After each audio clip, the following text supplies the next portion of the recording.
still a lot of mysteries around a lot of things that happened in this country. In the night, up came a person who was wearing a cloak, and he had in his hands the Great Seal of the United States. Jefferson, of course, looked at it and said, "This is it."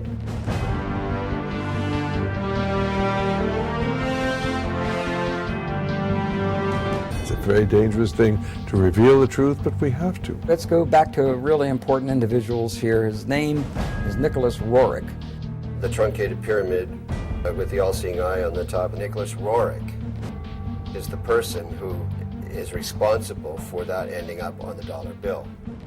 Franklin Delano Roosevelt was the President of the United States, and Henry Wallace was the Secretary of Agriculture. Now, Henry Wallace was deeply involved in the occult. Roerich to Wallace to FDR to the dollar bill.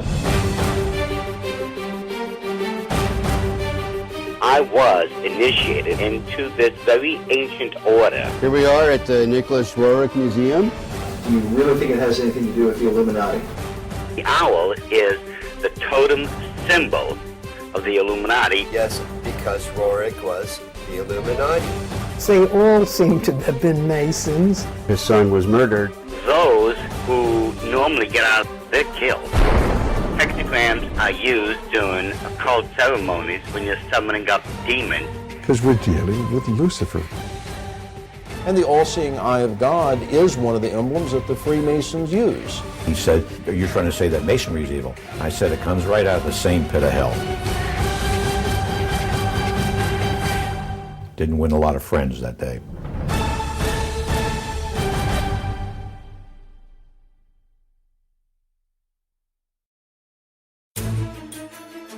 Our history of the dollar bill is a strange telling, one that involves an American president, a former vice president, a mysterious Russian mystic, and a determined Jewish researcher, on the trail of an ancient artifact that is said to have been in the possession of the most powerful rulers in history, and somehow directly influenced the design of the dollar bill. As incredible as it seems, it's believed this mysterious object could mark the beginning of Armageddon. There's going to be a bloodbath there. With them is an expert in the signs and symbols of the occult world. This is not the eagle. Who claims that the details of the dollar bill are no accident, but represent the diabolical working of secret societies. This is the eye of a phoenix, looking on in favor of the secrets of the dollar bill.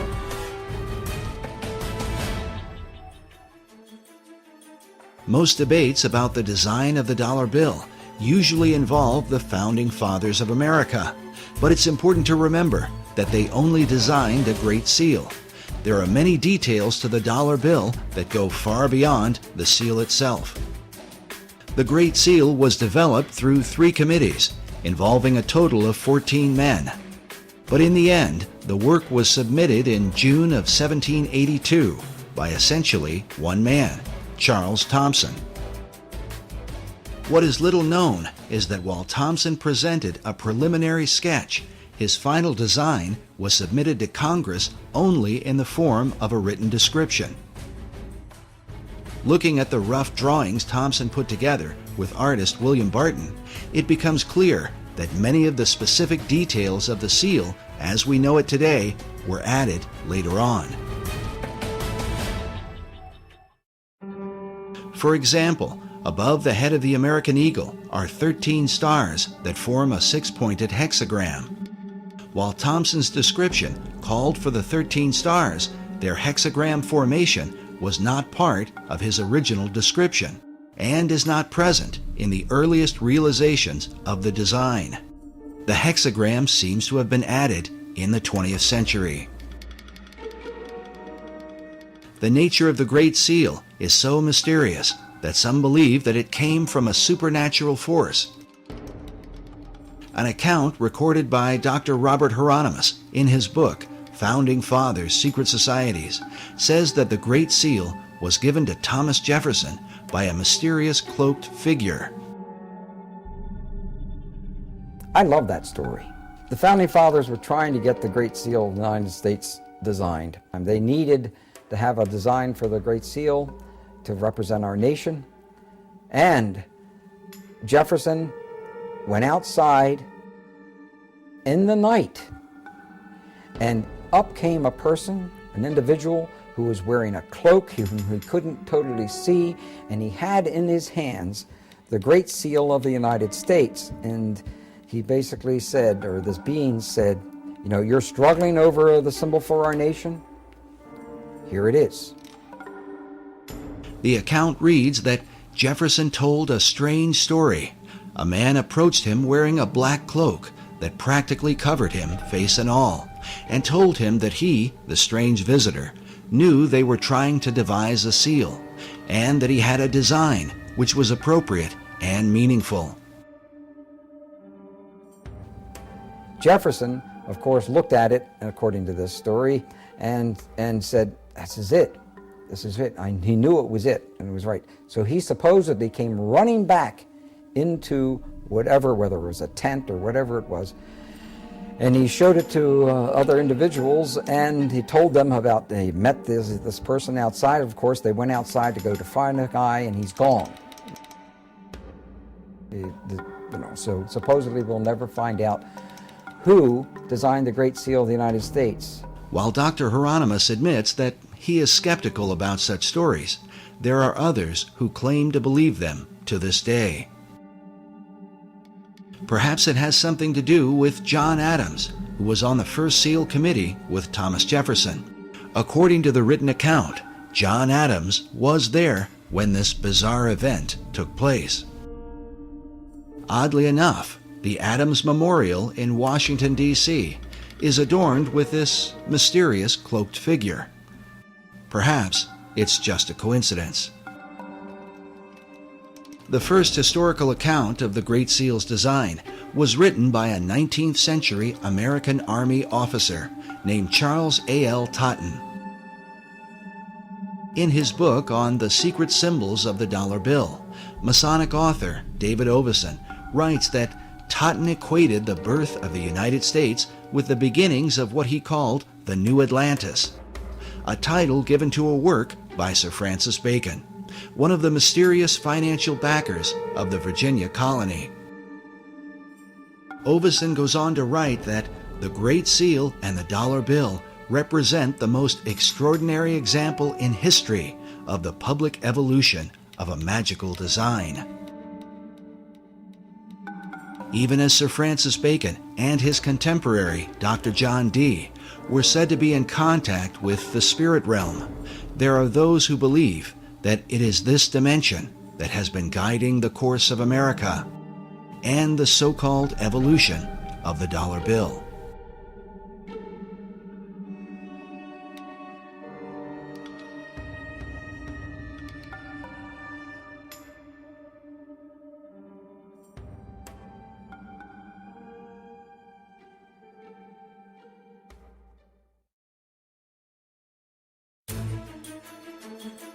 Debates have gone on for years about the secret symbolism of the Great Seal of the United States, whether or not these symbols represent secret societies, or if they are what the White House and the U.S. Congress currently tell us, symbols of divine providence, of stability, and the patriotism of America.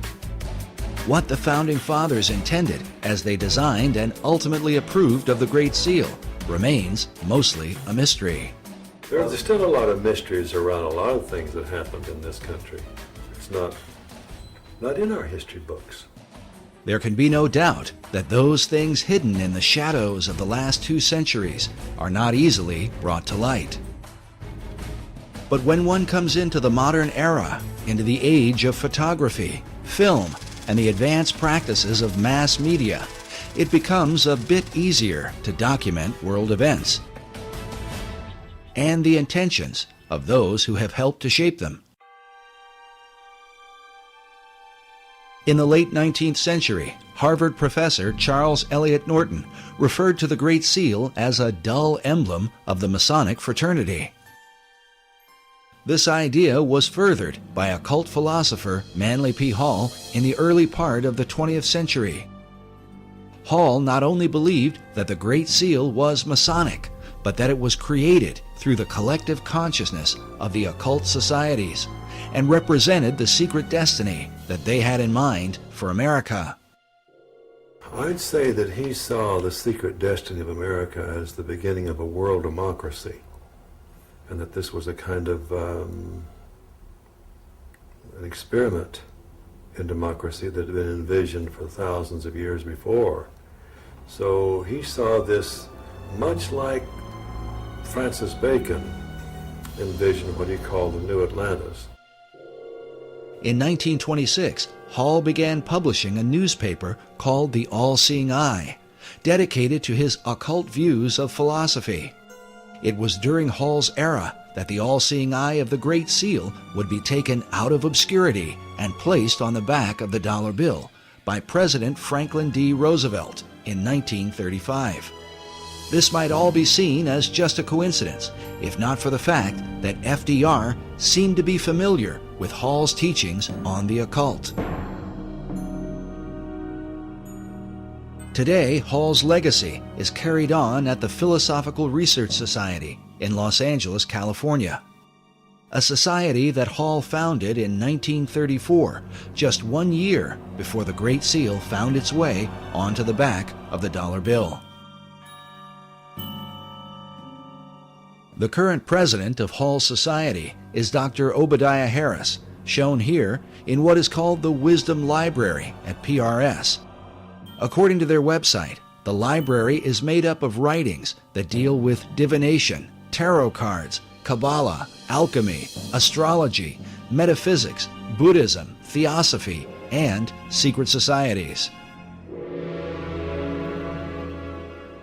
And wisdom literature is about relationships not only to each other, but to nature, to the universe. That's what this library is. This library is a library about the wisdom that is in nature and in relationships, and how it is that you can tap into that wisdom in any culture. It all overlaps. And Mr. Hall felt like that was really the future for the human race. Like Hall, Dr. Harris believes in the destiny of America. Even more interesting is that Dr. Harris's own writing on the subject was unofficially acknowledged by an important figure in FDR's White House. I wrote a little book one time. One of my first books I wrote was The Reawakening of the Americas. So we usually lose sight of the fact that the whole continent. And I got a little 1-cent postcard from Eleanor Roosevelt thanking me for that. I carried that around for years because I thought that was a great compliment. But even more important was the familiarity that President Franklin Roosevelt had with the arcane literature in Manly Hall's so-called Wisdom Library, a collection of occult books that Hall had gathered from all over the world. And Mr. Roosevelt himself, you know, back in 1942, after the Pearl Harbor invasion, sent some of his people here to microfiche the works in this library because he looked upon it as a national treasure. He wanted to preserve it. And I was surprised that when I first heard that, just how much he seemed to know about such a treasure of wisdom that is contained here. FDR's interest in the arcane and mystical was further reflected in the relationship he had with his Secretary of Agriculture, Henry Asgard Wallace. And so it was then in 1935 when Franklin Delano Roosevelt was the President of the United States, and Henry Wallace was the Secretary of Agriculture. Now, Henry Wallace was deeply involved in the occult. Wallace's interest in mysticism was well known in circles around Washington, D.C., but it was something that would eventually damage his career in American politics. H.L. Mencken dubbed Wallace the Swami, while it was also said of him that he was the only cabinet member who dabbled in the occult and who could cast a horoscope. In spite of all this, FDR ardently defended him. According to one account, when one of FDR's close advisors worried that many people considered Wallace a mystic, Roosevelt snapped, "He's not a mystic, he's a philosopher. He's got ideas, he thinks right, he'll help people think." But the question was, who was helping Wallace think? This question has been deemed critical because it was Henry Wallace who suggested to FDR that the Great Seal be placed on the back of the dollar bill. But why? Well, it has a lot to do. Let's go back to really important individuals here. His name is Nicholas Roerich.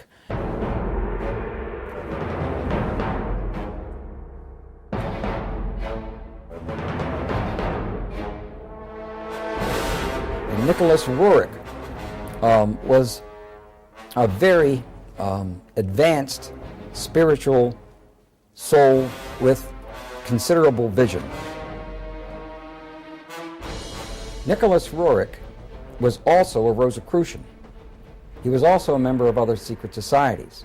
Roerich was a Russian painter and mystic who was deeply involved in theosophy and the teachings of Madame H.P. Blavatsky.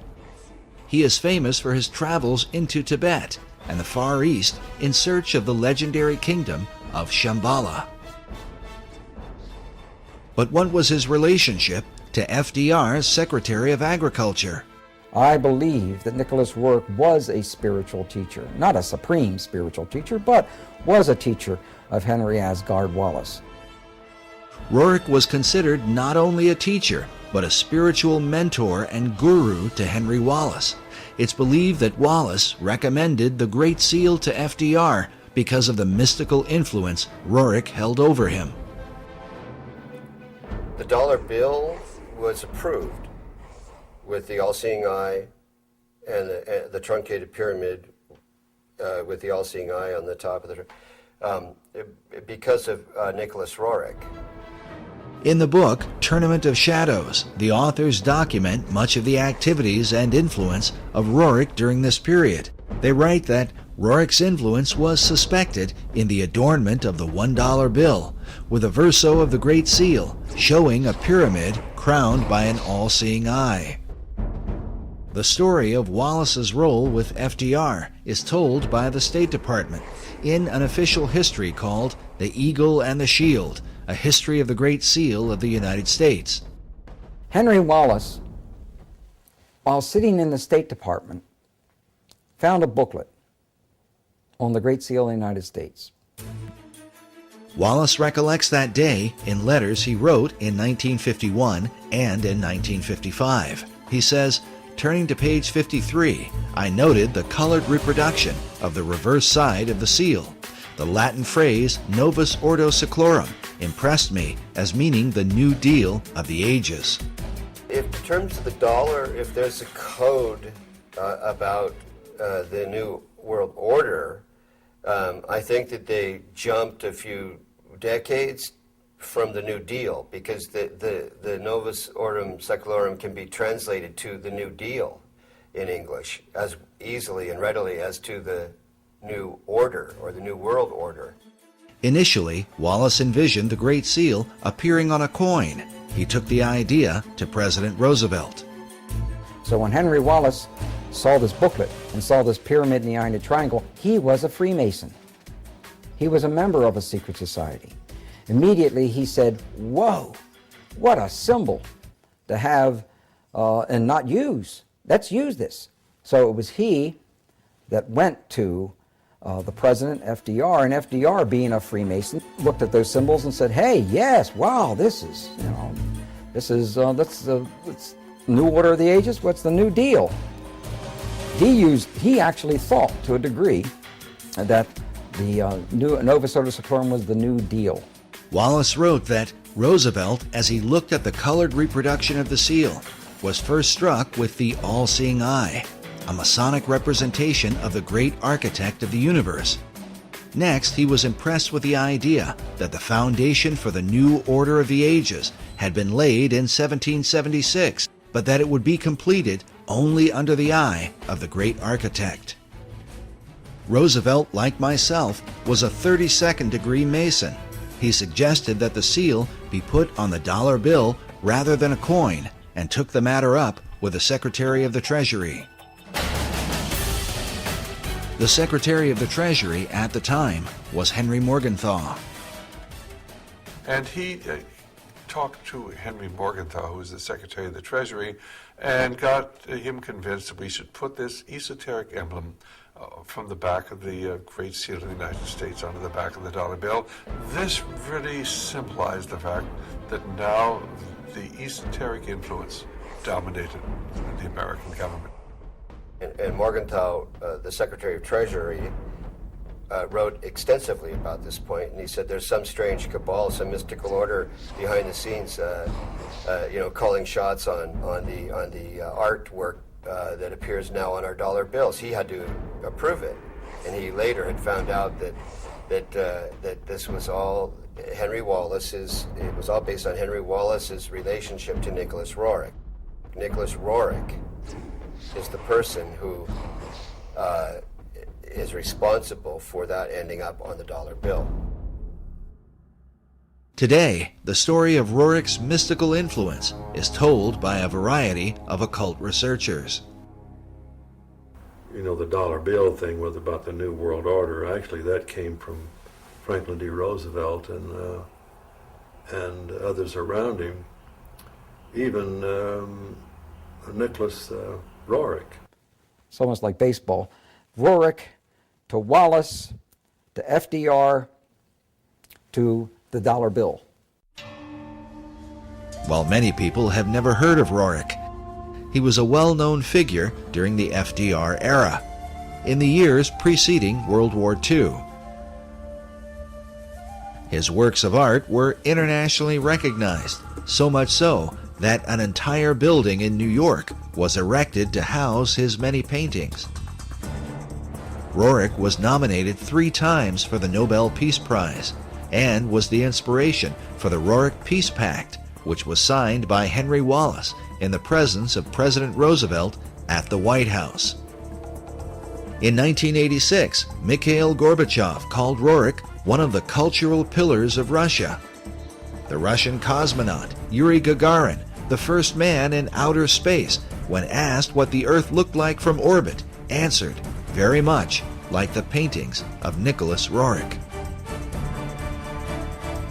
He was a great oil painter, bar none. He's one of the greatest in terms of the Himalayan Altai scenes that he depicted. He did some wonderful work. He was a gifted artist.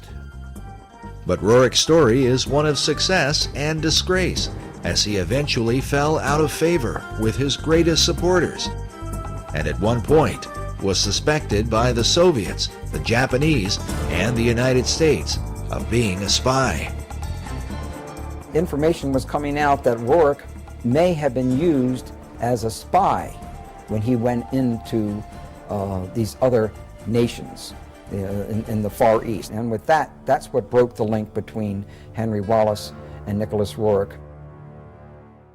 To learn more about this mysterious figure and his influence on the dollar bill, we traveled to the Roerich Museum in New York, along with cipher expert and international codebreaker Buff Perry, who has long been associated with the museum and its curators. Here we are at the Nicholas Roerich Museum at 319 West 107th Street, almost at the corner of Riverside Drive. His paintings hang on the walls of 3 floors of this building, and also many of the treasured archives, letters, and other writings and memorabilia of the Roerich family are housed here.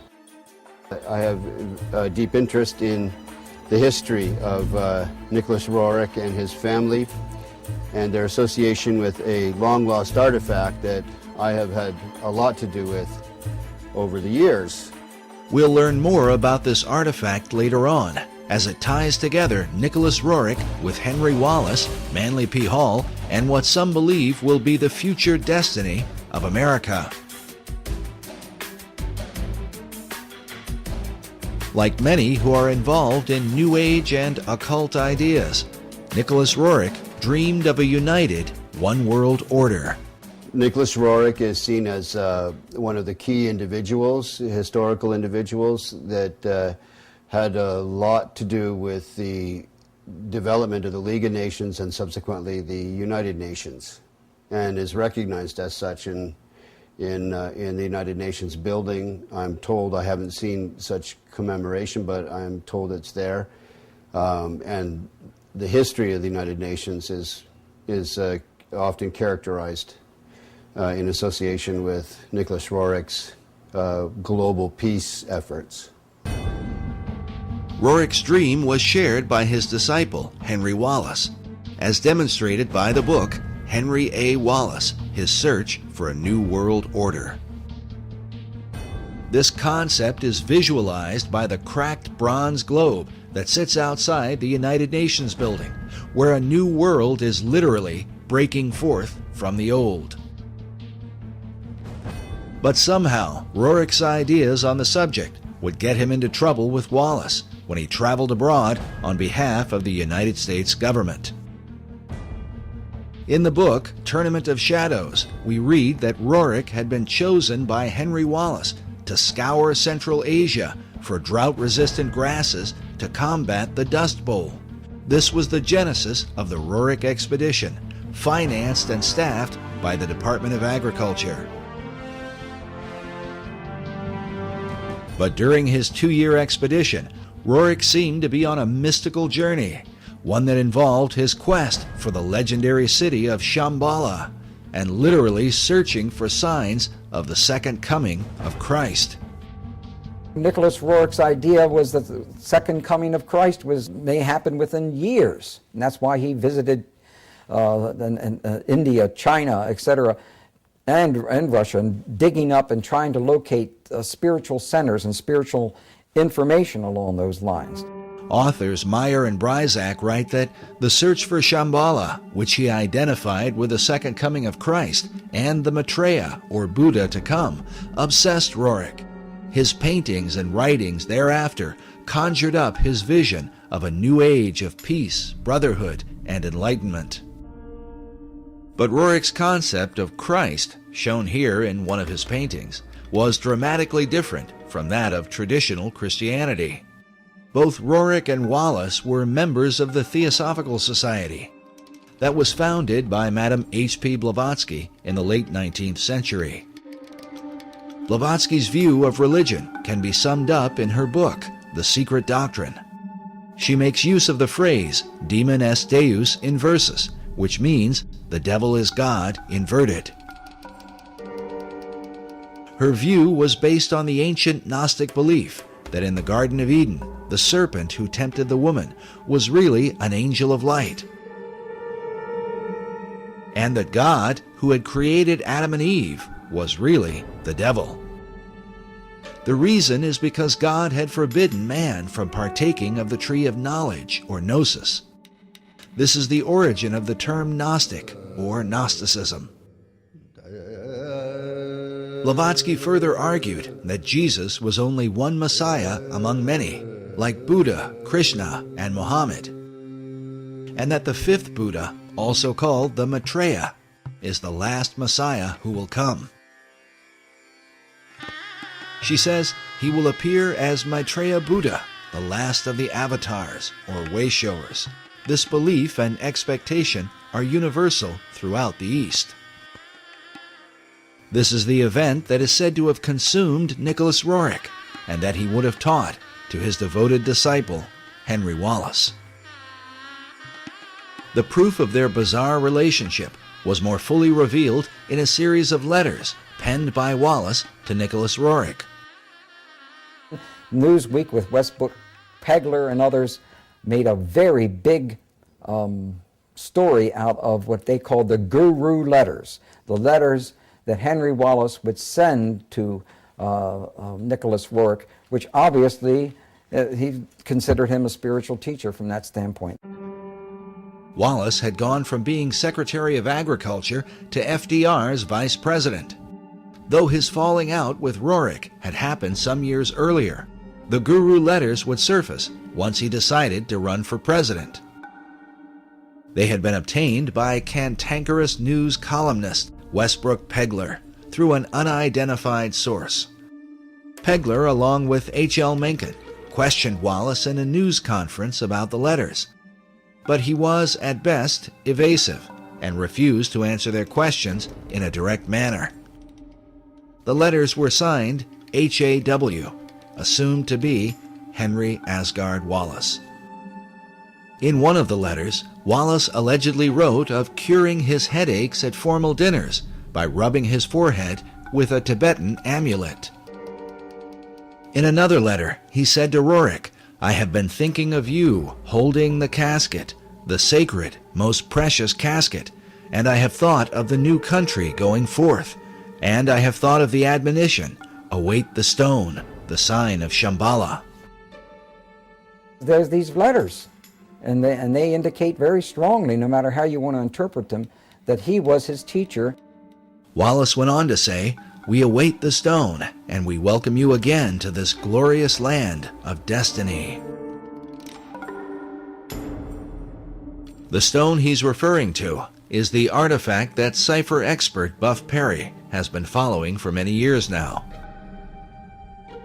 We learned about this mysterious stone during our first interview with Perry at Manly Hall's Philosophical Research Society, where a statuette of Nicholas Roerich, holding a casket like the one described by Wallace, sits on one of the tables in the library. It was first mentioned to us by Dr. Obadiah Harris. So, Dr. Harris, can you tell us about this statue here? oh well, this would be a very favorite thing to Manly Hall. This is Nicholas Roerich, who lived in the early part of actually, he lived even in the 20th century up until 1947. There's a Roerich Museum in New York, and this, of course, is of Mr. Roerich himself. Then there's this little casket, and in this casket symbolizes what he was given, which is the foundation stone of America. And we don't know where that stone is today. I think that Buff Perry knows a little more about where it might be now. We then asked Buff Perry to explain the stone in relation to the statue of Nicholas Roerich. The statue is based on a painting his wife Helena painted of him. The casket he's holding with a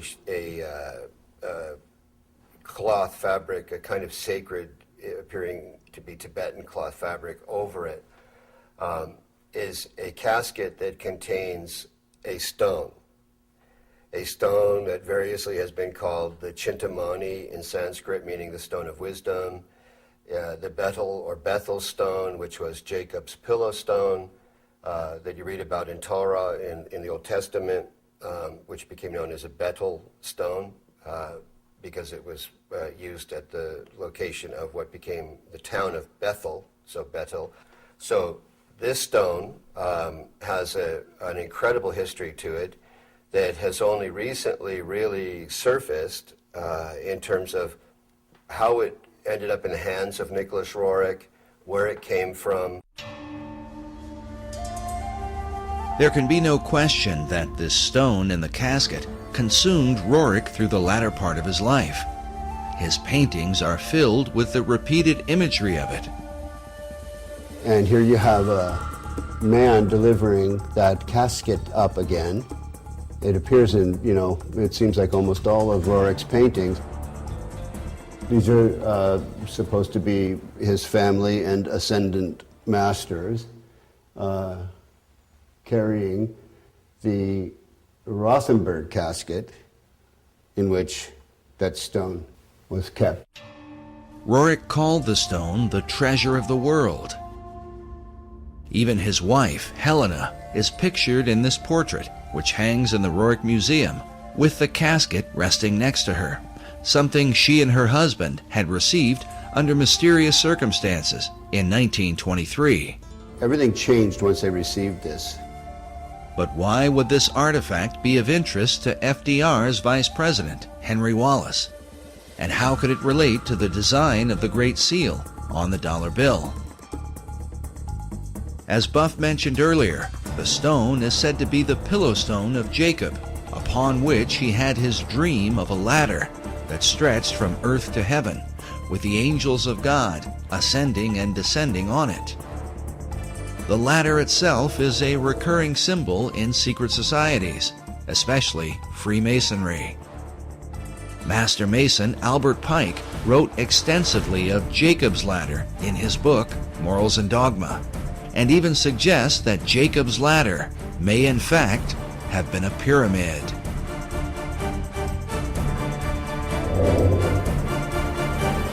The book of Genesis tells us that when Jacob awoke from his dream, he took the stone and set it up for a pillar, and he said, "This stone, which I have set for a pillar, shall be God's house." As a result, some have come to believe that God, or the power of God, resides in the stone itself. From there, the legends vary, but one account says that the prophet Jeremiah took the stone and carried it into Scotland, where eventually the Scottish kings were crowned upon it. In late March 1306, Robert the Bruce was enthroned as King of Scots at Scone in Perthshire.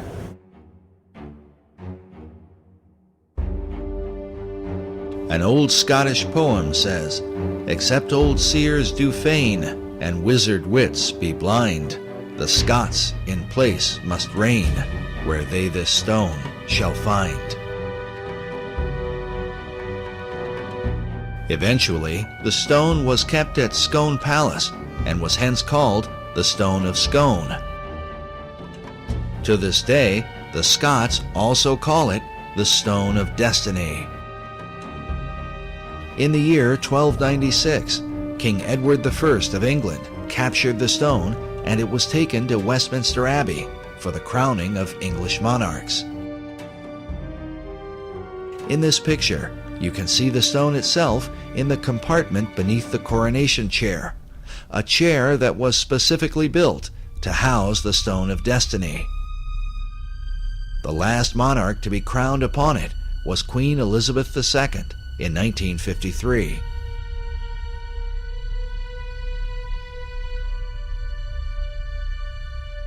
But in 1997, the English supposedly returned the ancient stone to the Scots, with the understanding that the future monarchs of England would continue to be crowned upon it. Today, the stone is said to be housed inside Edinburgh Castle in Scotland.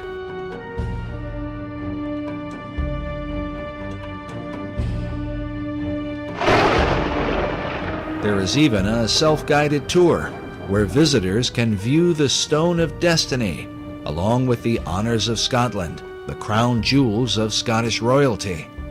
According to the tour guide we spoke with while there, this is the legendary stone. But if this is true, then how could the stone have ended up inside a casket in the hands of Nicholas Roerich? The answer, given by Buff Perry and others, is that the stone currently at Edinburgh is a fake. The Stone of Scone, because the one that's actually in Edinburgh Castle is a fake, and most Scots know it. Because once the English came and stole it once, they were never going to be stolen again. So the one that's actually in the castle is not real.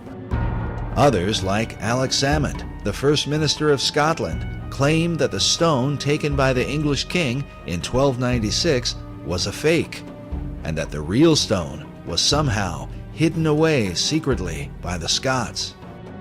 Exactly where the real Stone of Destiny is today, and how it may have changed hands over the centuries, continues to be a matter of debate. Nevertheless, its importance is recognized by nearly all occult societies in the world today. It is the foundation stone of all history. It's also called the Philosopher's Stone. It has met the lapis exilis in the Grail literature cycles that came out of Chrétien de Troyes and Wolfram von Eschenbach. Wolfram von Eschenbach writes in Parsifal that the stone is called the Grail. While the Holy Grail is traditionally thought of as the cup of Christ, those involved in secret societies believe that the original and oldest form of the Grail is the Stone of Destiny, written of by Wolfram von Eschenbach in his Grail legend, Parsifal.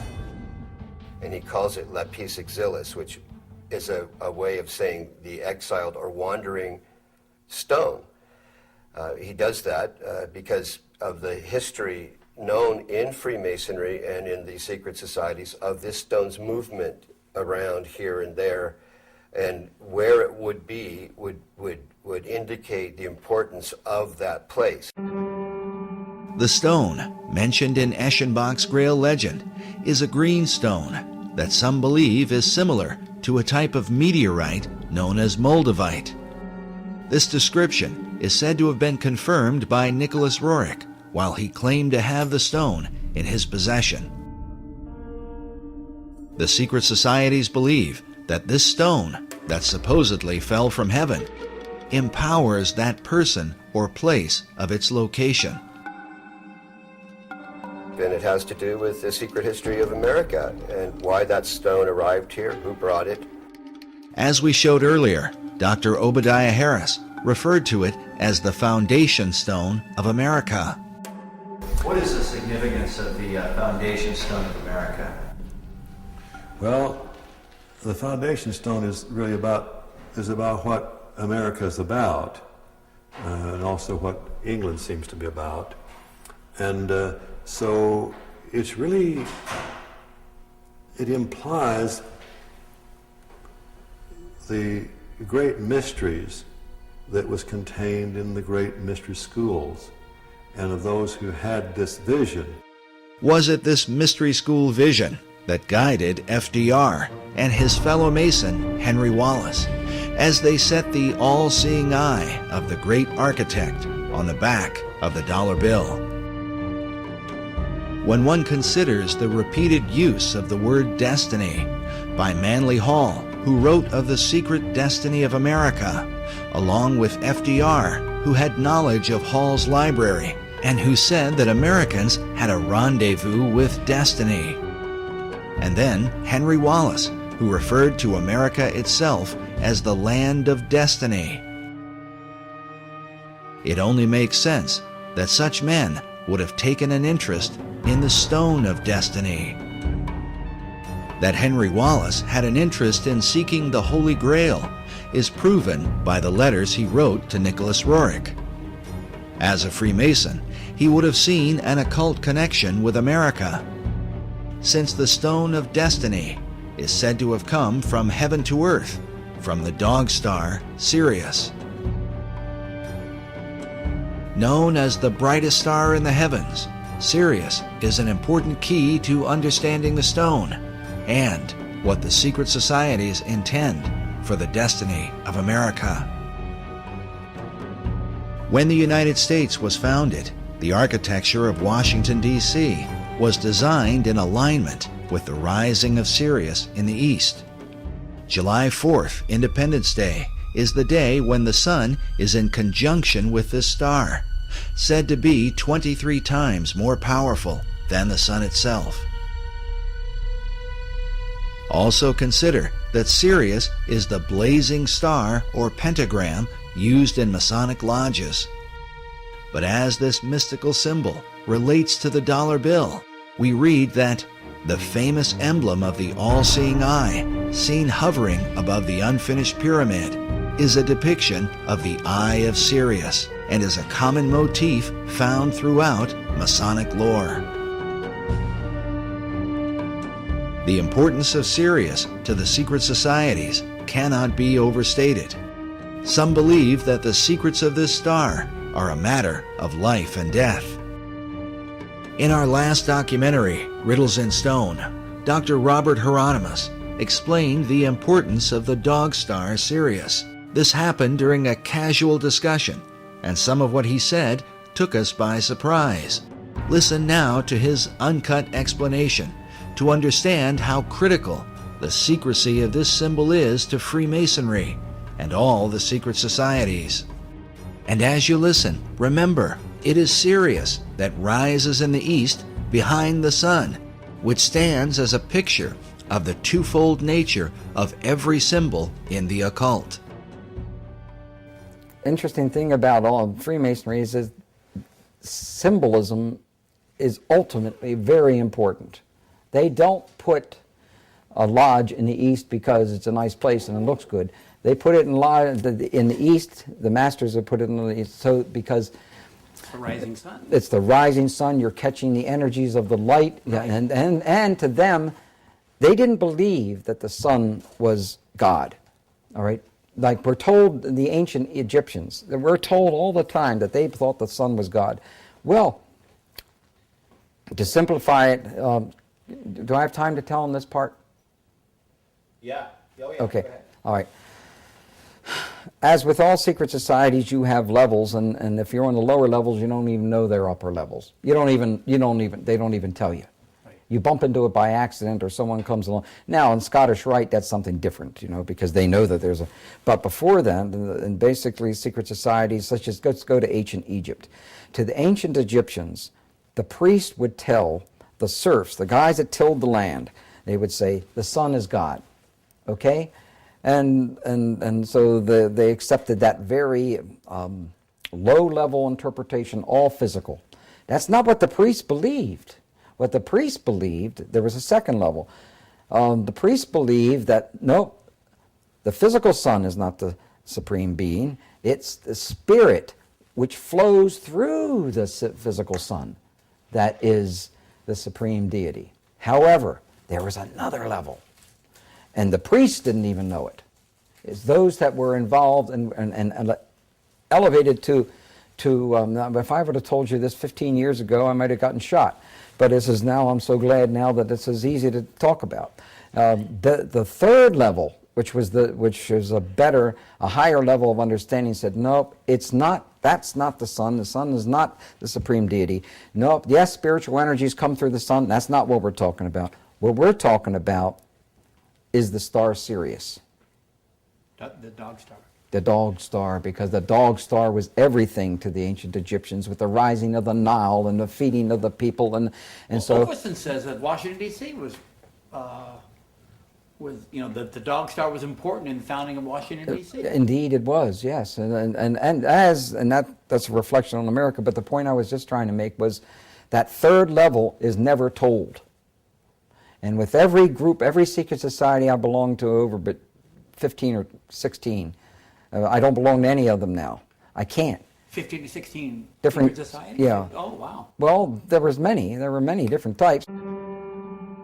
While Dr. Hieronymus's claims of belonging to more than a dozen secret societies might sound incredible, it is important to remember that he is the most highly recognized authority on the history of the Great Seal. Eye in a triangle in the pyramid. And he is closely associated with the leading Masonic apologist in America, Dr. S. Brent Morris. Now, Bob Hieronymus, Dr. Bob, is the expert on the Great Seal. Because of this, we believe the insights of Dr. Hieronymus, not only into the Great Seal, but also on the importance of the dog star Sirius to secret societies, becomes that much more significant.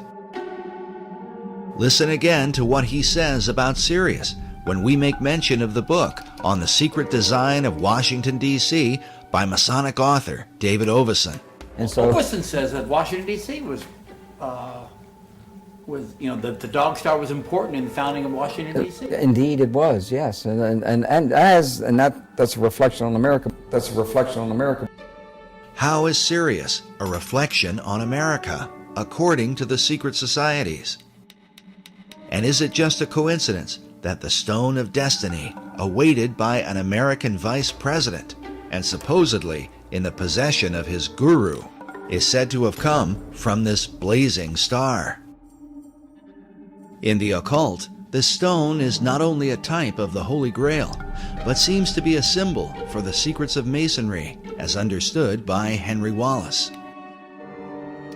In his book, The Occult Conspiracy, Michael Howard says of Wallace that the Secretary of Agriculture was well versed in occult knowledge.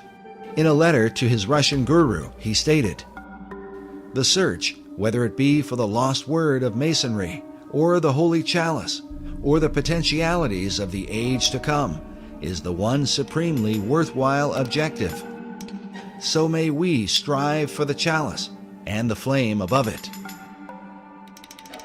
Howard says the chalice he refers to is the Holy Grail, regarded by the Rosicrucians as a feminine symbol for perfection, and the age to come is the dawning of the Aquarian Age.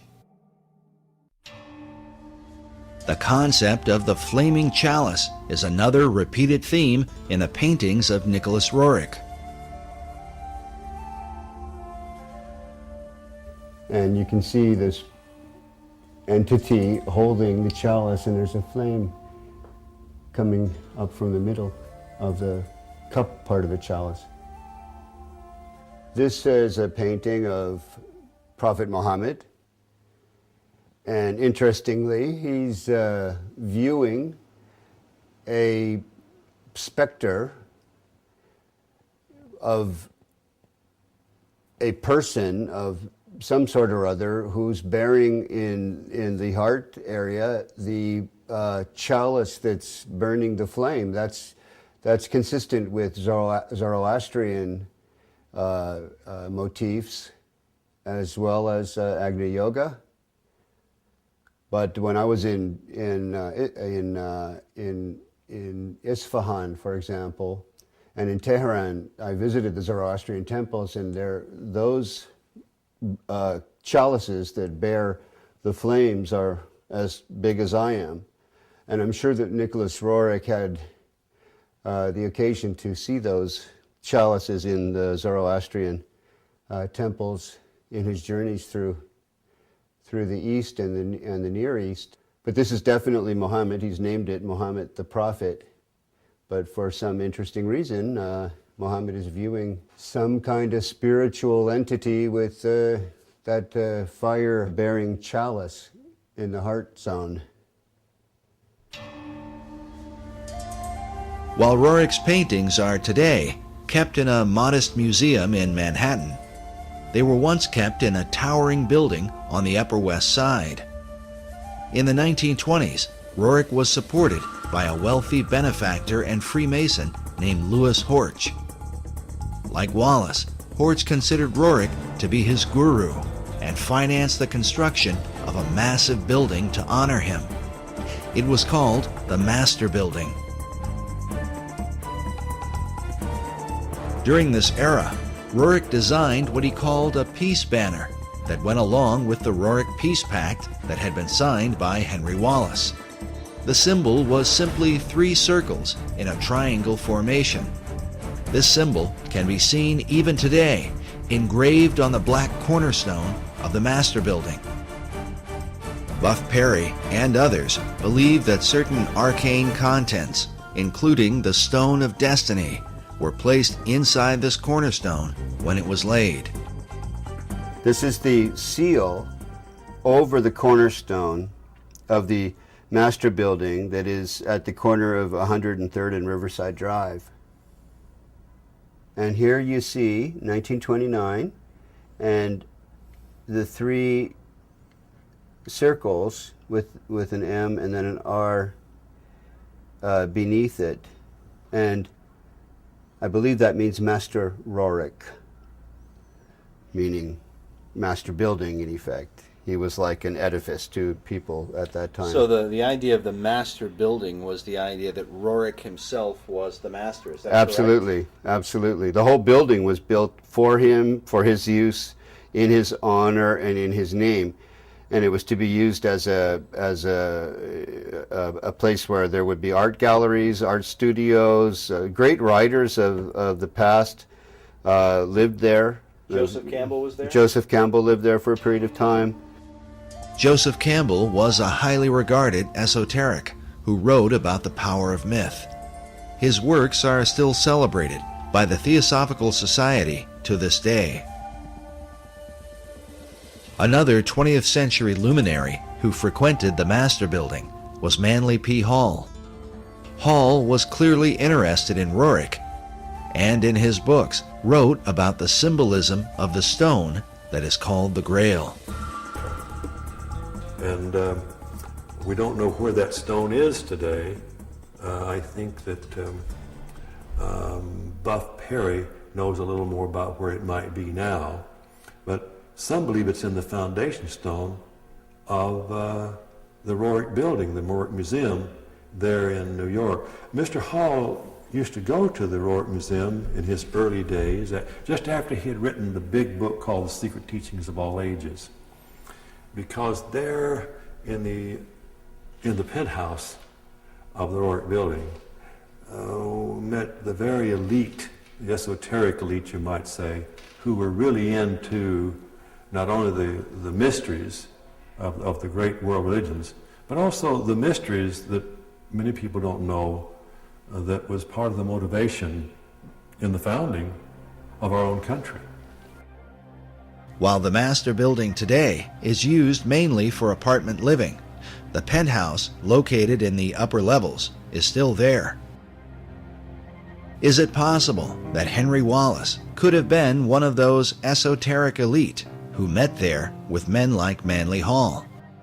There is at least one record of his meeting with Nicholas Roerich at the Master Building.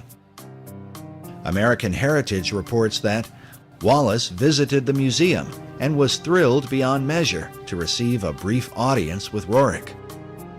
He found the artist's appearance, demeanor, and plans to promote culture and peace extremely impressive. He admired Roerich's paintings because he said they gave him a smooth feeling inside. The article goes on to say that Wallace avidly read the painter's writings and frequently communicated with the officials of the Roerich Museum. Whether FDR himself ever attended the penthouse meetings is unknown, but it is reported that the president's mother was an admirer of Roerich, and Roosevelt himself had once met and been favorably impressed by the artist. It is also worth noting that in 1932, First Lady-elect Eleanor Roosevelt gave a lecture at the Roerich Museum Lecture Hall. American Heritage writes, the State Department grew very nervous about Roerich, but he had influence in the Oval Office. With such connections, is it possible that inside the mysterious penthouse at the upper level of the Master Building, the so-called esoteric elite decided on the design for America's dollar bill? Remember that the Master Building was finished in 1929. The Great Seal was not placed on America's currency until 6 years later, in 1935. All of the players in this drama were involved in Masonry, including the Secretary of Treasury, Henry Morgenthau. When Morgenthau, the Secretary of the Treasury, regretted having placed the all-seeing eye on the verso of the American dollar bill, he made reference to a small Kabbalistic group that used that symbol in their ceremonies, and because of that regretted that that symbol ever would have made it onto the dollar bill, which to me is rather peculiar because Masons for centuries had already used that all-seeing eye in their lodges, in their literature, and in all means and manner of expression. Perry's suggestion is that while Morgenthau, as a Mason, might not object to a Masonic symbol, he was concerned about the influence of what appeared to be a personality cult surrounding Nicholas Roerich. He was a little embarrassed that perhaps all of the information got out that Nicholas Roerich, the guru, would have been instrumental in seeing to it that that symbol ended up on the dollar bill. We took a trip to the Master Building and met with the building's historiographer, Mildred Spicer. She lives inside one of the apartments with a view through the right-angled windows that are famous for being the first of their kind. Whether or not they were intended to represent the Pythagorean right triangle, a favorite symbol among Masons, is for the viewer to decide. Rorick's idea was to have that Mason symbol put on the dollar bill, so every resident in the U.S. is connected to Rorick through the dollar bill. While we were there, Mildred confirmed that Rorick's chief financial supporter, Louis Horch, was in fact a 33rd degree Freemason. And that was given, sent to me by Oriole. Her father was Louis Horch, and she and her mother, Nettie Horch, were very involved with the museum. And during this time, they were caught up in the mysticism of Rorick. And those who were part of Rorick's inner circle were invited to the highest level. With Mildred's help, we were able to make our way up the elevators and then the many stairs to the much talked about penthouse, which some have called a kind of temple or meditation room.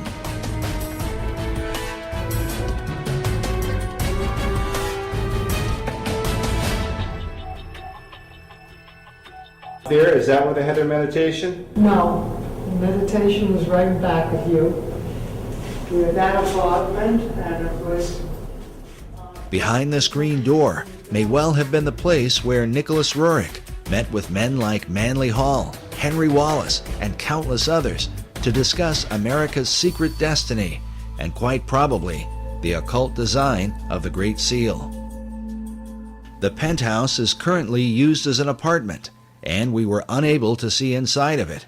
But we followed Buff Perry onto the roof to get a look at the architecture from the exterior.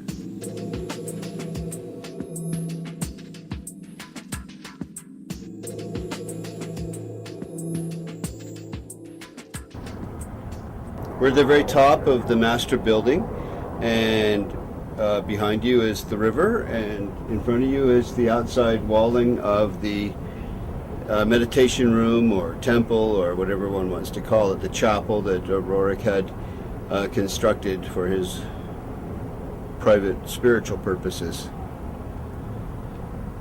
So it's right on the other side of this wall. It's this, all this in here. And that's the very top.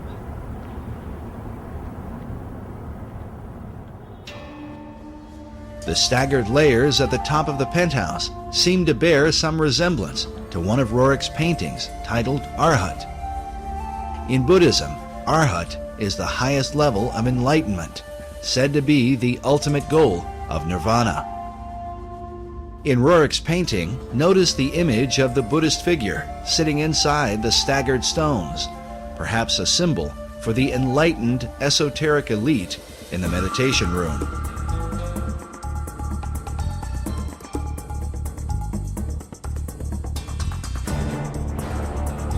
The master building rooftop is undoubtedly interesting, especially since it overlooks the Cathedral Church of St. John the Divine, the largest cathedral in the world, where many of the occult concepts of America all seem to come together. What's interesting is that much of the cathedral was being built during FDR's administration. On the outside, there is a cross before what is called the Rose Window, an obvious symbol of Rosicrucianism. Inside the cathedral, we find praying saints alongside lurking demons. An image of what looks like a Zoroastrian Maitreya hangs upon a cross at the altar. Meanwhile, an upside-down cross is seen in one of the alcoves, serving as a monument to September 11th. Elsewhere, a phoenix bird is carved beneath the pulpit. A carving of George Washington is found next to that of William Shakespeare. And on the floor is the seal of St. Albans. St. Albans was one of the names given to Sir Francis Bacon. And in the midst of it, we find obvious imagery pertaining to the Holy Grail. Some more obvious than others, like this seal on the floor of the cathedral. But notice that there are two cups beneath the cross. Could this be suggestive of the two grail concept put forth by Wolfram von Eschenbach and others, who believe that the grail is both the cup of Christ and the stone of destiny? It is worth noting that Grail legends were of great importance during the time of FDR and the whole World War II generation. Not only in America, but in Europe, Richard Wagner based his famous opera, Parsifal, on the writings of Wolfram von Eschenbach. This opera would become a central focus for Adolf Hitler, and as a result, there are some who have argued that Hitler's whole life was dedicated to the Holy Grail. Occult historian Tracy Twyman writes of what Hitler and other occultists believed about the Grail, that it dates long before the time of Christ, all the way back to ancient Atlantis. She writes that just as Hermes possessed a magic stone, which has been associated with the Holy Grail, Hercules also possessed a heavenly stone and a special cup that he carried it in. According to Plato's dialogue, the Pillars of Hercules were the gateway to Atlantis. This may be why Sir Francis Bacon used these same pillars as a symbol for achieving greater knowledge. Oddly enough, about the same time the Masons were finishing the work on the master building, Nicholas Roerich finished this painting titled The Last of Atlantis. Which brings us back to the greater mystery of the Roerich building and what may be the secret key to understanding the dollar bill. But first, how did the Stone of Destiny come into the possession of Nicholas Roerich? The receiving of this stone in the Rothenburg casket was very mysterious. Nobody's completely certain who sent it to him, but he and his wife Helena were in Paris in 1923 in an exquisite suite when all of a sudden this was delivered. And it was delivered in this box, and the box says 5 Place Vendôme, and that's 5 Vendôme Place, which was where they were staying, and it was sent from Bankers Trust,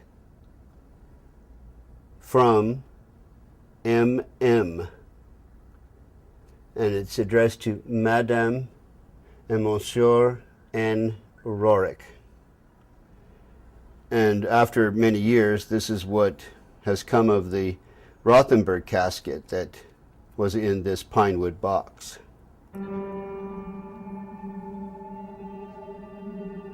But why would this artifact have been delivered to Nicholas Roerich? And could it have really ended up inside the cornerstone of the master building, as Buff Perry and others believe? When it was mysteriously delivered to Nicholas Roerich in 1923, he carries it around. He ends up going to India with it. By 1929, he's had this huge building, a 29-story Art Deco building built for him in New York City by Louis Horch, an investment banker, with a cornerstone prepared to have this sacred casket bearing the stone and other artifacts sent from India, because he's now taking it in 1923 from Paris to India, and placed in the cornerstone for posterity. All of this might seem a bit too incredible, except for the fact that the laying of the cornerstone for the master building was a major event in 1929, attended by foreign dignitaries from around the world. From Spain, France, Poland, Australia, Romania, and a host of other countries. Why would they all turn out for this event? This 1929 event is very important. Albert Einstein sent a tribute, which I have a copy of, to the construction of the building, to the meaning of Nicholas Roerich, who he was, what he was doing for humanity, and why the laying of this cornerstone was so important. Rabindranath Tagore, many luminaries and notables, government officials and the like, including Henry Wallace, who became FDR's vice president, first Secretary of Agriculture and then vice president in the next decade. And that becomes very intriguing, what all the connectedness is in terms of FDR, Freemasonry, and the stone. Just as Freemasons were involved with the designing of the dollar bill, they were also involved in the construction of the Master Building. As noted earlier, the Master Building was financed by Louis Horch, who was appointed to a number of government offices during FDR's administration. In fact, he was placed in charge of the Department of Commerce by his fellow Freemason and Roerich disciple, Henry Wallace. As we have seen, Wallace, in his letters, shared a fascination with the Stone of Destiny. And so the stone today is in this building? The stone is in this casket, said to be in this casket. The reports I have received from the Roerich Museum would have that stone in this Rajput casket in the cornerstone of the Master Building. The interest of men like Albert Einstein, Henry Wallace, and not to mention all the foreign dignitaries, becomes quite intriguing when one considers the full contents of the casket that was said to be placed inside the cornerstone. I'm familiar with the ingredients of the Rajput casket by having read letters from Zina Fosdick and her own notebook entries, and also because Aida Tolskaya herself, one of the co-curators of the Roerich Museum, wrote out what Zina Fosdick had stated they had placed in the Rajput casket in Darjeeling before it was delivered to the city of New York to be placed in the cornerstone. As Buff Perry explained, the letter that describes the contents of the casket comes from Zina Fosdick, a longtime devoted disciple of Nicholas Roerich, who would later become the director of the Roerich Museum.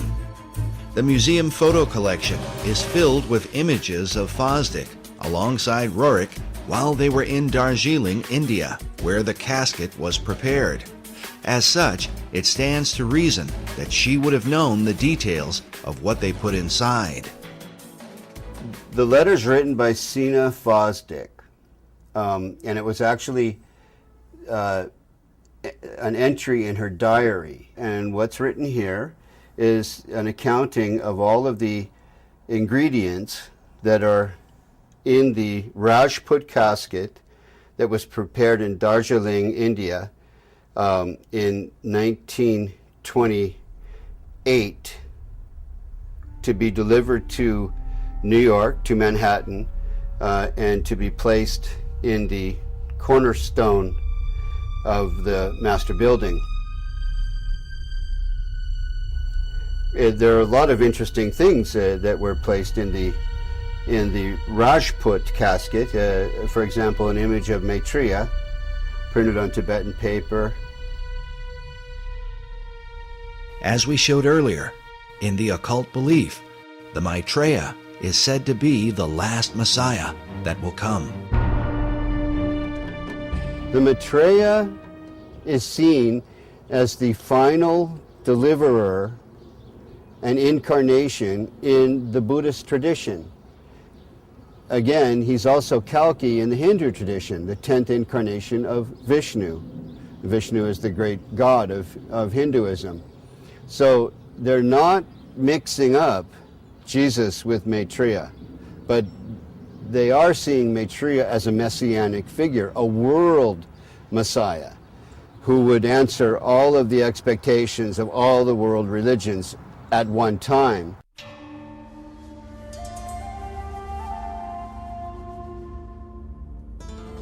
The reason Roerich would not mix up Jesus with Maitreya is because of the New Age belief that Maitreya is the true Christ, while Jesus was only his disciple. This is also the teaching of Scottish mystic Benjamin Creme. Maitreya embodies what we call the Christ principle, the Christ consciousness. And 2,000 years ago, he overshadowed his disciple, Jesus. Jesus was not the Christ, except for 3 years. Over these 3 years, from the baptism to the crucifixion, Jesus was overshadowed by Maitreya. And when he spoke, sometimes it was Maitreya speaking, sometimes it was Jesus. We featured Creme in our last documentary, Riddles in Stone. He is the founder of Share International and has been declaring for more than 30 years that Maitreya would be arriving soon. Maitreya's standing by, ready to come into the world at any moment. When we spoke with Creme in 2006, he had just come from speaking to the United Nations. While I was in New York, I gave a talk at the United Nations, and there was a large group of New York theosophists. A certain number from outside the United Nations were allowed to come to the talk, and they were very responsive, very responsive. These theosophists are modern members of the Theosophical Society, of which both Nicholas Roerich and Henry Wallace were members. Other famous members included Thomas Edison and Mahatma Gandhi, as well as Gandhi's close friend Jawaharlal Nehru, the first Prime Minister of India. Also pictured here, beside Nicholas Roerich. But in addition to the image of Maitreya, what were the rest of the contents buried inside the cornerstone of the master building? A portrait of M.M. This, I believe, is Master Moriah. Master Moriah was one of the names given to a spirit that is said to have inspired Madame H.P. Blavatsky. Roerich's wife, Helena, claimed that the same spirit was in contact with her and inspired her writings. It's Master Moriah, who is actually Helena Roerich, channeling this entity, if I can put it that way. One of her books was titled On Eastern Crossroads, in which she wrote extensively about the stone in her husband's possession, calling it the Serpent Stone, and saying, "The stone cometh, and it is a most grievous error to deny the stone." In fact, the quote from one of Henry Wallace's Guru letters about the new country that goes forth and the admonition to await the stone comes directly from this book. Nicholas Roerich tended more to write about, sort of physical reality and the adventures in the Himalayan mountains, in the Altai region toward the Himalayan mountains, where his wife, Helena, wrote about the channeling and the esoterica, the theosophical kind of side of things. While Roerich's writings may have dealt with reality, his paintings were anything but, dedicated to universal archetypes, and with them, the promise of a sacred treasure. That brings us to the third, and perhaps most important item, placed inside the cornerstone of the master building. They're all people who had varying kinds of relations with Nicholas Roerich. They were channelers, they were followers. But to me, personally, greatest interest is this side statement that Aida Tolskaya, who is also one of the curators of the Roerich Museum, wrote. Sina omits a piece of the stone that was placed in the casket. This goes back to that famous stone that the Roriks became a cause célèbre because of, and many other people wrote about later.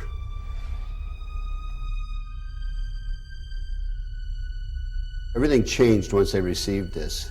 The 1924 marked a whole new direction for them all, and this came about, I think, this is 1924.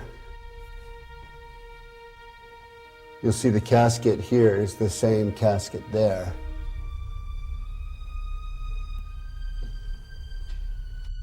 And this is a burning casket of some kind. Yeah, Chintamani.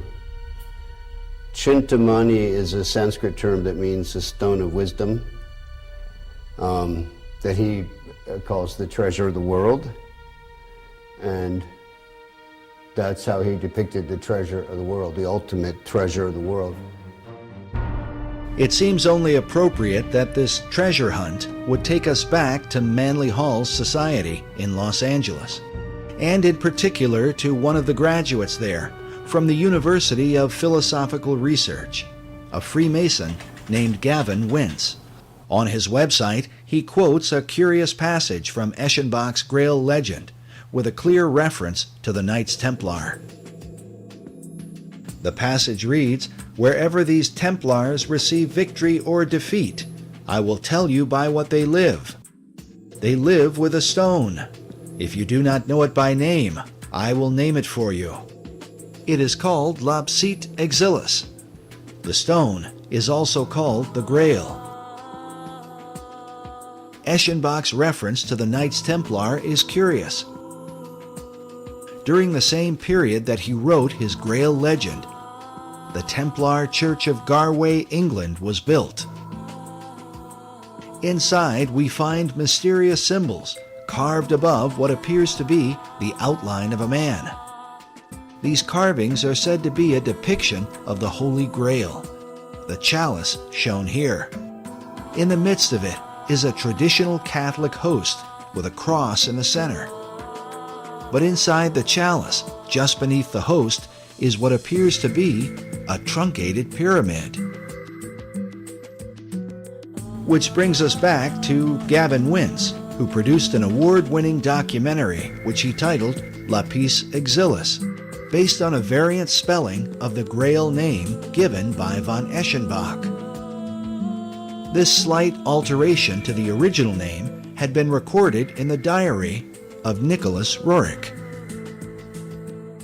And it seems to be a contraction of several words in the Eschenbach example, but clearly in Roerich's example, Lapis Exilis means the exiled stone, or the wandering stone, or the stone that comes in from somewhere else. The word lapis is simply Latin for the stone. But how was this stone envisioned by Roerich and his disciple Henry Wallace? Roerich described the stone as a type of moldavite, the meteoric stone of green or emerald color. This would seem to fit with the description given by von Eschenbach in the 12th century. On his website, dedicated to the stone's history, Freemason Gavin Wentz came to this conclusion about just what Nicholas Roerich envisioned as Lapis Exilis, the stone they call the Grail.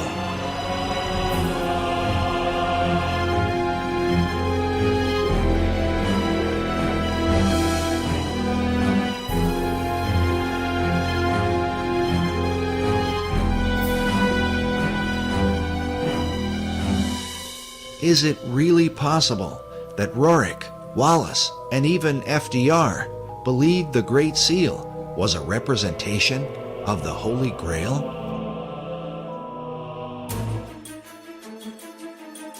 And if so, then, as the treasure of the world, would this explain why the US dollar has been used from the time of FDR onward to send financial aid to nearly all the countries of the earth, for the establishment of a global society?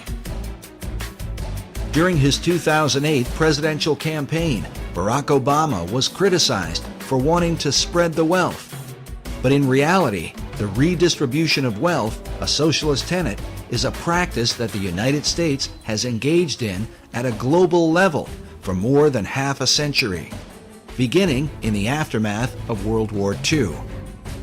We want peace and prosperity for the world as a whole. The United States now is conducting a new kind of foreign aid program.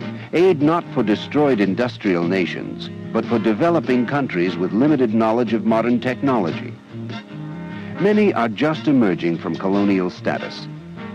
American aid seeks to lay the foundations for industrial and agricultural growth.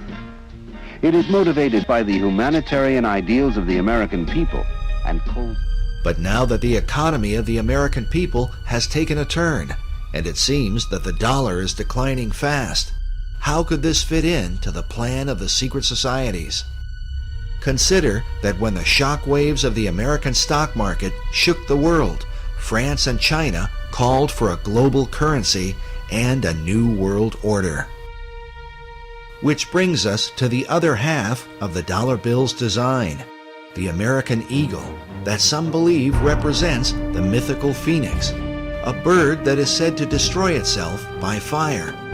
But according to Wolfram von Eschenbach, the power of the phoenix lies in the stone of destiny. In Parsifal, he writes, "By virtue of this stone, the phoenix is burned to ashes, in which she is reborn. Thus does the phoenix molt her feathers, after which she shines dazzling and bright, and as lovely as before." If these ideas are truly embraced by secret societies, could this suggest the intentional destruction of the American dollar, which will then force our financial networks into a global economy, resulting in a new Atlantean empire that extends to all the earth?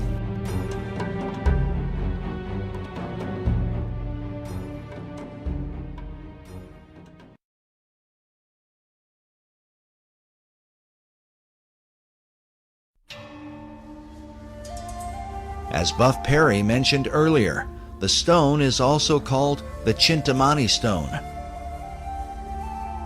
As a symbol, the stone unites the occult traditions of both Eastern and Western mysticism.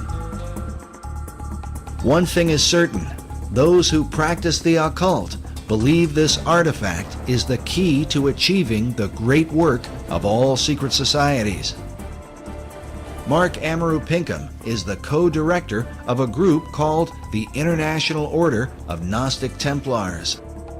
In his article titled Nicholas Roerich and the Chintamani Stone, a Holy Grail from Sirius, he writes that data regarding the Chintamani Stone maintains that it was brought to Earth by Syrian missionaries to eventually help precipitate a one-world civilization.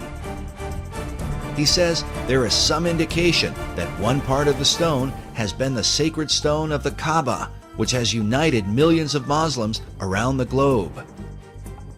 Pinkham goes on to write that it is known that a portion of the Chintamani stone was given to the League of Nations, whose stated goals were the creation of a one-world civilization.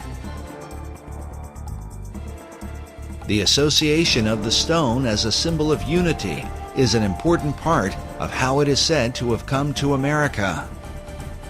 It has to do with the secret history of America and why that stone arrived here, who brought it. Oddly enough, this mysterious artifact may provide the missing link to understanding how America has gone from being a Christian nation to a country beset with pagan statues, pagan monuments, and occult icons.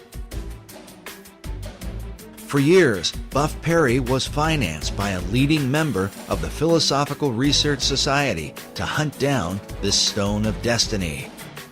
I learned about this stone going into Roerich's hands through the director of the Rosicrucian Order, the curator of the Rosicrucian Museum in San Jose, California. The whole concept of the stone as the Holy Grail represents the so-called perfecting of mankind. This is the theme of Rosicrucianism and Freemasonry.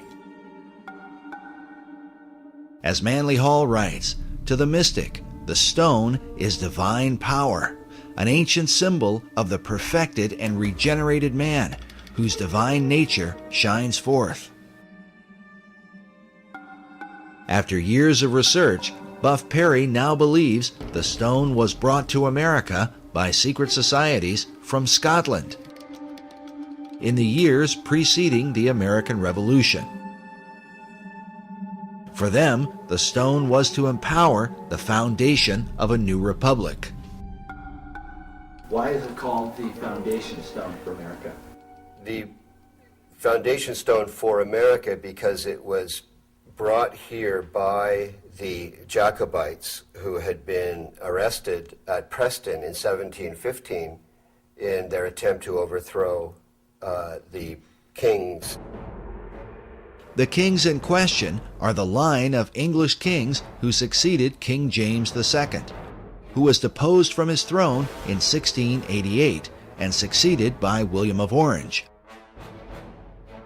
But the supporters of James rebelled against the deposing of their favorite monarch. They were called Jacobites, a name derived from Jacobus, the Latin version of James. In short, the Jacobites were mostly Scottish Highlanders, who were determined to restore James and the House of Stuart to the English throne. But the reason King James II was deposed presents a powerful clue as to why America has been steadily transformed into a cornucopia of pagan and occult philosophies. King James had proclaimed that Jews and Presbyterians and Quakers and Catholics and even Ottomans should be embraced by the Church of England. That's why he was deposed. So the subsequent formation of this Jacobite revolutionary social order was in reaction to his deposition and in support of his embrace of Jews, Presbyterians, Quakers, Catholics, and Ottoman Muslims.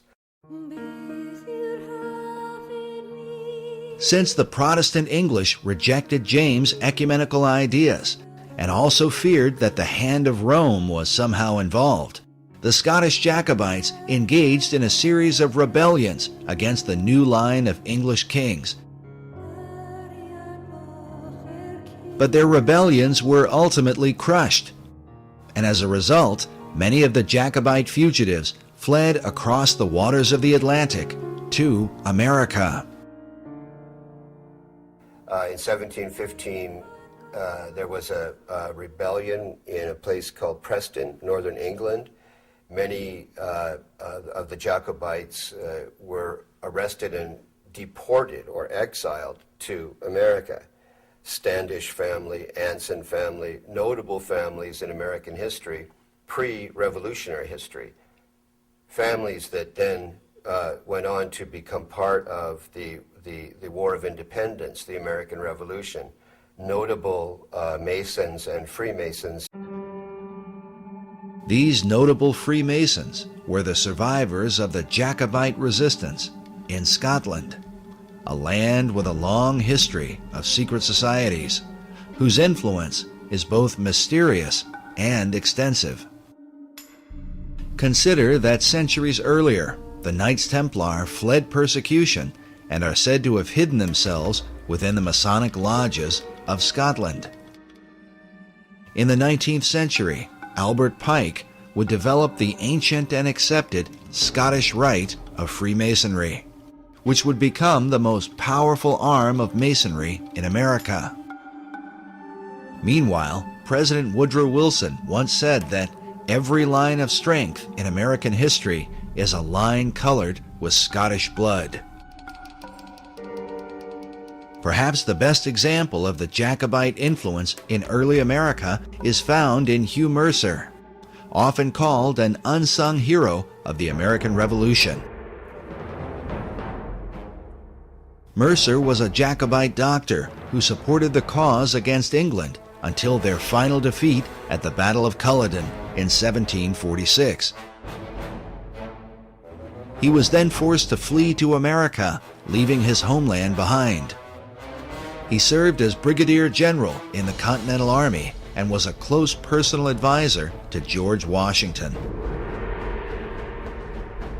It's even believed that it was Hugh Mercer who suggested that General Washington make his famous crossing of the Delaware River on Christmas of 1776. Incredibly, one of Hugh Mercer's children would marry into the Patton family and ultimately produce World War II hero General George S. Patton, whose blood and guts reputation was certainly in keeping with the Jacobite tradition. But in the years prior to the American Revolution, Hugh Mercer became a member of the Masonic Lodge in Fredericksburg, Virginia, the early members of which are said to be a who's who of Revolutionary War heroes. Mercer's fellow members included George Washington and James Monroe. At least 8 Masons from this lodge served as generals during the American Revolution, while 2 of them would go on to become American presidents. The Fredericksburg Lodge still exists today, and on its website states that it was chartered by the Grand Lodge of Scotland, July 21st, 1758. A history of the lodge says the following. The lodge was formed by men who had been made Masons earlier and elsewhere, Scotland most likely. There was in Fredericksburg in the 1750s a notable Scottish mercantile presence. Many of those early lodge members bore Scottish surnames, and it was to Scotland, not England, that the lodge later turned for a proper charter. Is it possible that the influence of the Scottish Jacobite rebels worked as an undercurrent that helped to inspire the American Revolution? These families, they come under the general umbrella term Jacobite, were the real core population that led to ultimately to the War of Independence. Consider that the 3 Jacobite uprisings are referred to as rebellions. During the Revolutionary era, the motto, "Rebellion to tyrants is obedience to God," was adopted, a motto that Benjamin Franklin wanted to include on the design of the Great Seal. But rebellion against authority was not exactly the tradition of the Puritan Pilgrims who began the country. Their focus was on the biblical teaching of Jesus and the apostles. When Harvard University was founded in 1636, its motto was "Truth for Christ and the Church."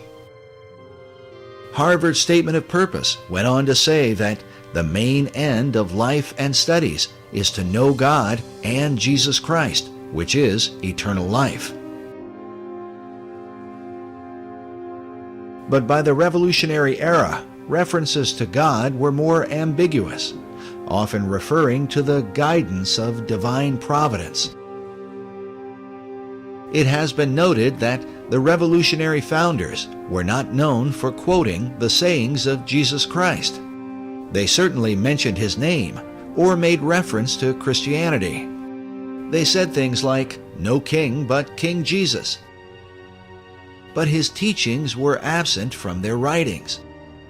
Sayings like, "Turn the other cheek," "Love your enemies," and "Bless them that curse you," had no place in a movement that was founded on rebellion. As a result, it becomes little surprise that once the new republic was founded, biblical imagery of Christ and the Gospels would be missing from the capital city. Instead, a celebration of pagan gods and goddesses would prevail, which seems to represent the ecumenical views of King James II and his Masonic Jacobite rebels. The chief Jacobite symbol was the white rose, traditionally worn on their Scottish bonnets.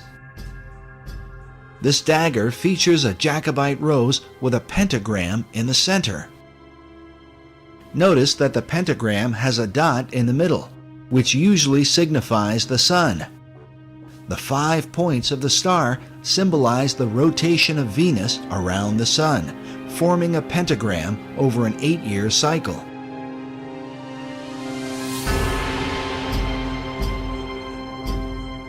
This symbol was well known to the secret societies of Europe and is found carved throughout Washington, D.C.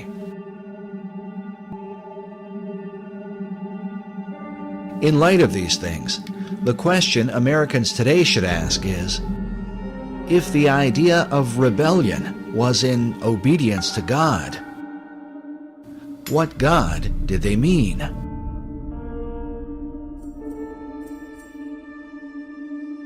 Which brings us back to the Stone of Destiny, a mysterious artifact whose original owner has for centuries been acknowledged as the greatest rebel of all time.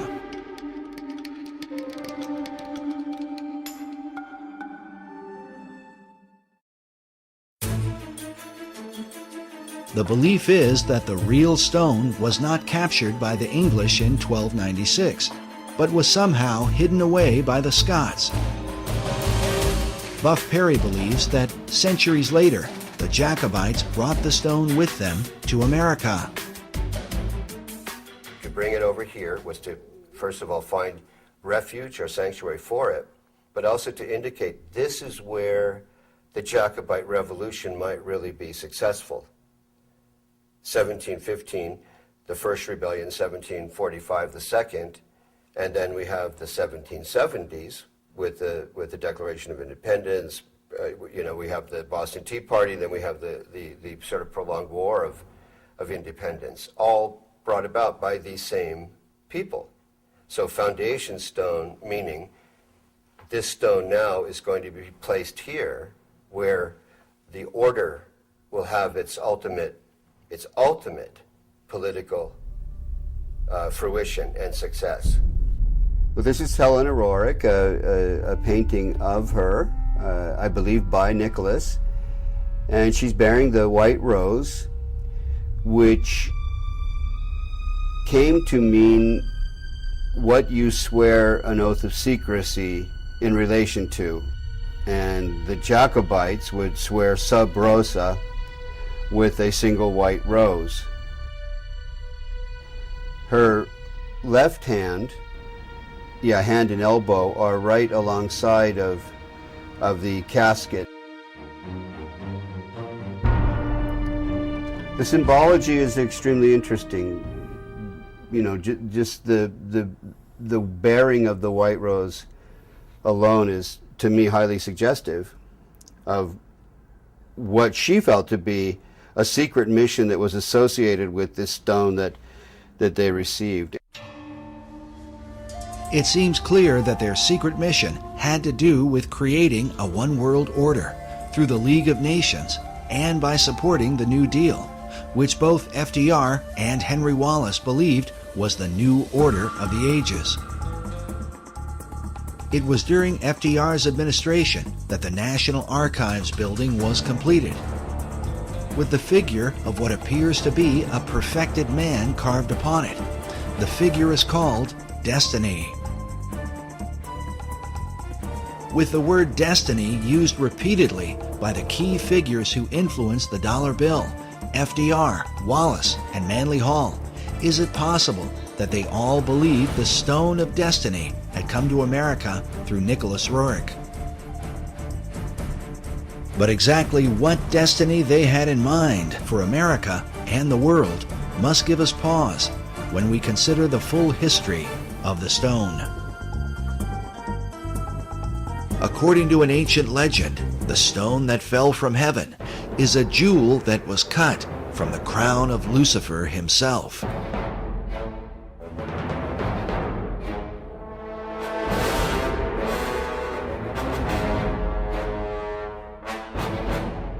Commenting on this, Manly P. Hall writes that the lapis exilis, crown jewel of the archangel Lucifer, fell from heaven.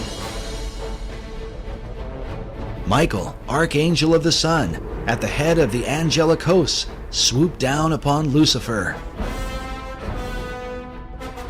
During the conflict, Michael with his sword struck the flashing lapis exilis from the coronet of his adversary, and the green stone fell into the dark and immeasurable abyss.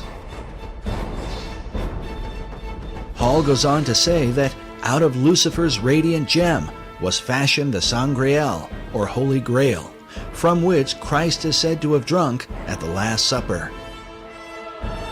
This idea seems to be captured in this depiction of the Grail by Dante Gabriel Rossetti. Rossetti was a 19th century esoteric painter who is said to have influenced modern Rosicrucianism. He may well have been familiar with the ancient legend, since his Grail cup appears to be a dark emerald green, mounted in a golden frame. But according to the various legends that are told, this stone of Lucifer was divided into different parts. One part became the Grail chalice, while King Solomon is said to have fashioned another part into a ring. Yet another part became the stone of the Kaaba. While this stone is black, Manly Hall suggests that Islam venerates the color green because of its association with the Grail stone. Others believe the Grail stone is the same as the Emerald Tablet. A depiction of this tablet can be found in the floor mosaic of the Cathedral of Siena, next to an image of Hermes Trismegistus, or Hermes Thrice Great. As such, it is known as the Emerald Tablet of Hermes. Written upon it is the Hermetic maxim, "That which is below is like that which is above." The tablet is also called the Philosopher's Stone and is well known in the ancient world. Sir Isaac Newton even did his own transcription of the Emerald Tablet. In the modern world, Carl Jung is said to have had dreams of the Emerald Tablet.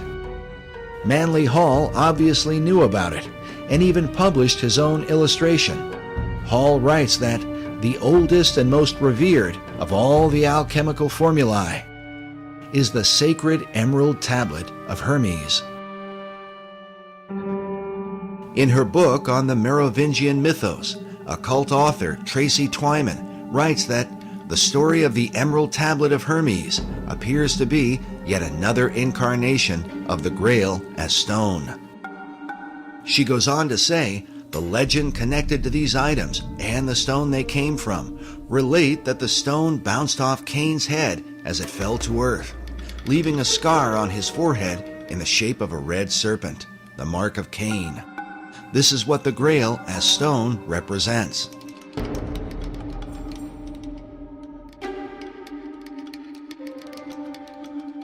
Meanwhile, Nicholas Roerich called his stone a Chintamani, an example of which is shown in this image of a Buddhist figure who holds a greenish Chintamani stone in his hand.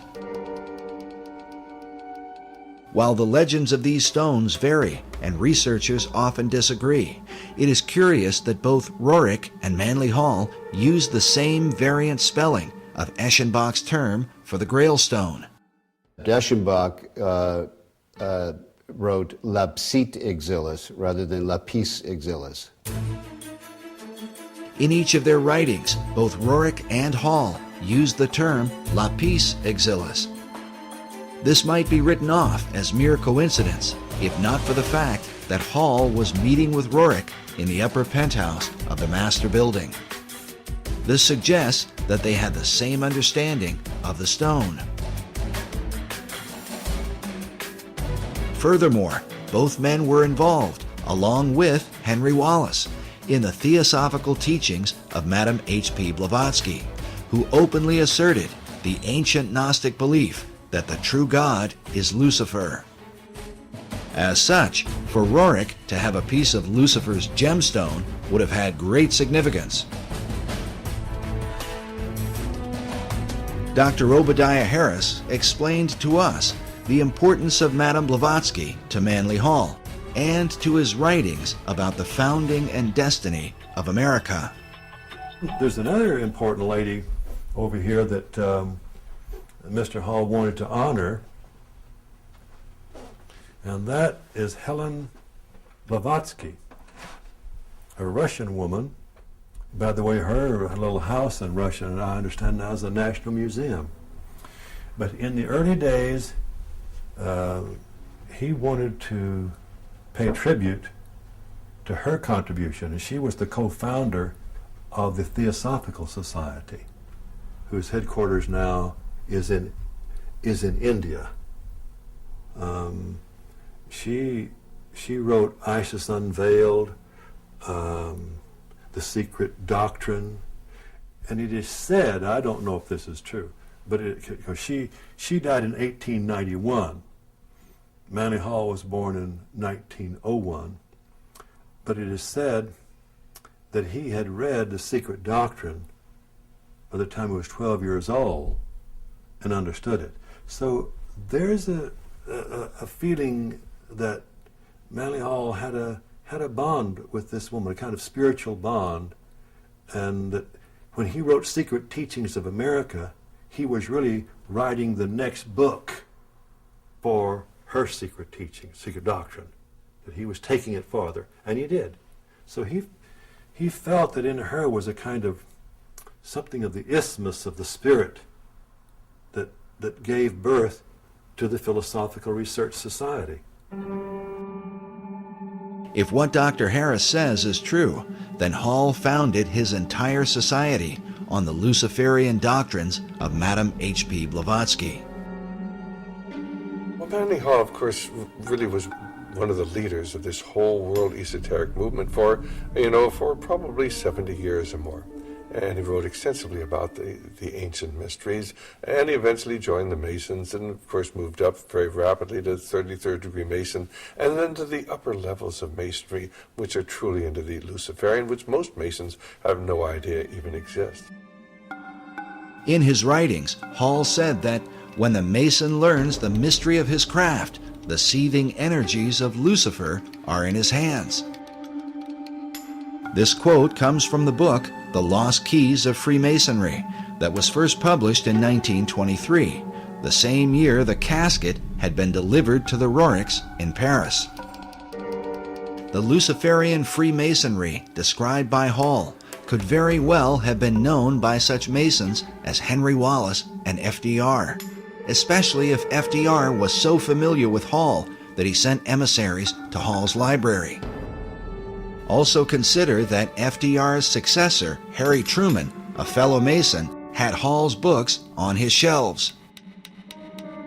And certainly, Manly Hall's view of Lapis Exilis as the gemstone of Lucifer would not likely have escaped the attention of Nicholas Roerich.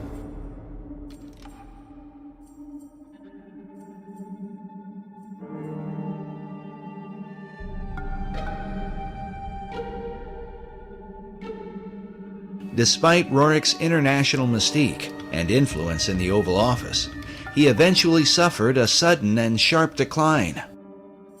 While searching for seeds and grasses for the Department of Agriculture, he was also heavily involved with the politics of Central Asia. Buff Perry believes that prior to his fall, Roerich was working to amalgamate the countries of Asia into a united Buddhist theocracy that would ultimately be joined to a one-world government. In Nicholas Roerich's efforts to bring about an amalgamated, if you will, theocratic Buddhist nation that would have consisted of Manchuria, Mongolia, Tibet, part of China, perhaps part of India, perhaps some of Siberia, he was working with the Tashi Lama, who was suspected by China, particularly, and to this day very much suspected by China, as being subversive to the stability of the region. And as a result of this, Roerich became associated with accusations of espionage. Perry's further suspicion is that, at least for a time, Roerich's political efforts were on behalf of FDR's New Deal administration. We recorded the following conversation with Perry in December of 2008. So we've got the what nobody's talking about right now in American media, the North American Union, right, through the Free Trade Agreement, the European Union, which is known about, but we never hear about it on the news, right? And now there's this Asian Union. It seems like Roerich was being used by the American government to lay the foundation for or to bring about an Asian Union. You've got it. That I accept wholeheartedly. And I think it when you read it, the details, factual details, it's inescapable that America saw in Roerich the capability of creating this great Asian Union, and he was supported by American intelligence. Roerich was supported when he was trying to bring together that great new nation. Who was he reporting to? He was reporting to the American consulates in China. The official story seems to be that once Roerich was accused of being a spy, he fell out of favor with his two greatest supporters, Henry Wallace and Louis Horch. But what about Roerich's so-called Stone of Destiny, this holy grail that he claimed was in his possession, supposedly buried inside the cornerstone of the Master Building? Whether the stone or some part of it is there or not, Buff Perry has come to the conclusion that Roerich's artifact was a cunningly devised fable. Just for our audience, just you don't buy into the idea of the mystical, magical nature of this stone. Absolutely not. And you think it was a showpiece fabricated by the Roerichs, really to beguile guys like Henry Wallace, it seems like. Yes. I do. I do. When we first interviewed Buff several years ago, he seemed to have the impression that the Stone of Destiny was the same stone that Roerich had in his possession. Today, he believes they are not at all the same thing, and that perhaps this is what caused Wallace to become disillusioned with his guru. I think Wallace felt perhaps deceived when he's anticipating the arrival of what he called the Stone of Destiny in correspondence, and then ends up with, nothing in effect. Nevertheless, Perry still believes that Jacob's Pillow Stone, which is said to be the real Stone of Destiny, was brought to America by the Jacobites and may have been recovered by the French-Canadian explorer La Vérendrye in the 1700s. The La Vérendrye stone is, clearly has some association with the Stone of Destiny. But the whereabouts of the stone today are still unknown. As a Jewish researcher, the real stone holds special significance for Buff Perry. According to the Jewish belief, the Pillow Stone of Jacob is one of the original artifacts that was kept in King Solomon's temple in Jerusalem.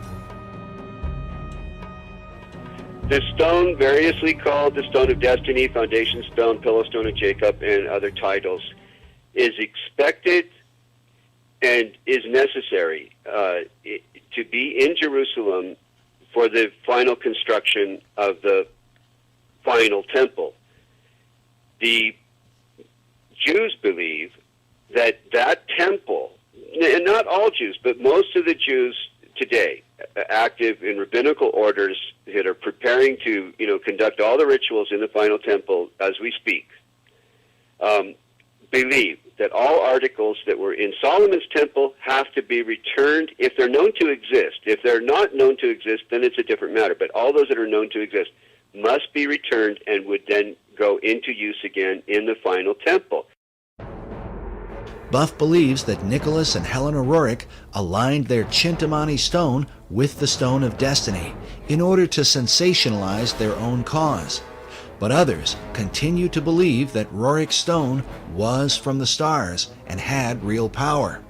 The Roerichs themselves were known for tapping into the supernatural realm. The Roerichs were particularly eccentric. Helena Roerich spent much of her lifetime channeling a spirit that called itself Master Mariah, the same spirit that inspired Madame Blavatsky to declare that Lucifer was God. We told you earlier about the letter from Zena Fosdick that describes the contents of the Rajput casket placed inside the cornerstone of the Master Building. But we neglected to mention a few of the items that Buff Perry talked about. But there are all kinds of other ingredients. There are different fabrics and coins and. And what's the thing? Talk about the coins again. Well, these are in some cases coins that materialized out of what would be considered occultation, out of the other world, in different meetings and sessions that were held by the Roriks. And I'm not saying this off the cuff or because I heard it from someone else. These are recorded memoirs of Helena and Nicholas Roerich. And of course, many of the people who are into the New Age are into astral projection and in contact with these spirit beings. And there really are spirit beings out there. They refer to them as the Masters of Wisdom, or the Great White Brotherhood, or the Enlightened Ones. And they believe that they are guiding society. These are actually demonic forces and demonic beings. And of course, they can materialize and disappear. The average individual says, oh, that can't be true. And yet it is true. And when you talk to the people who are dealing with this, they come in contact with this many times.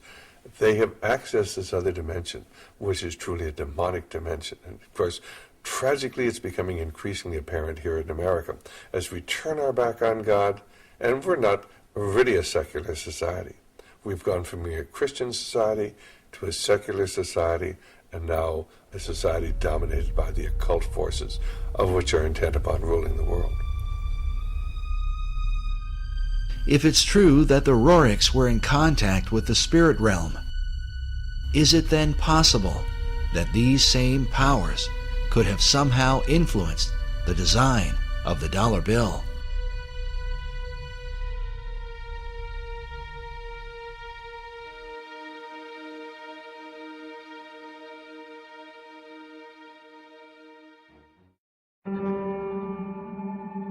While the history surrounding FDR's administration is disturbing, there is said to be a darker level, and one that is openly satanic, in the design of the dollar bill.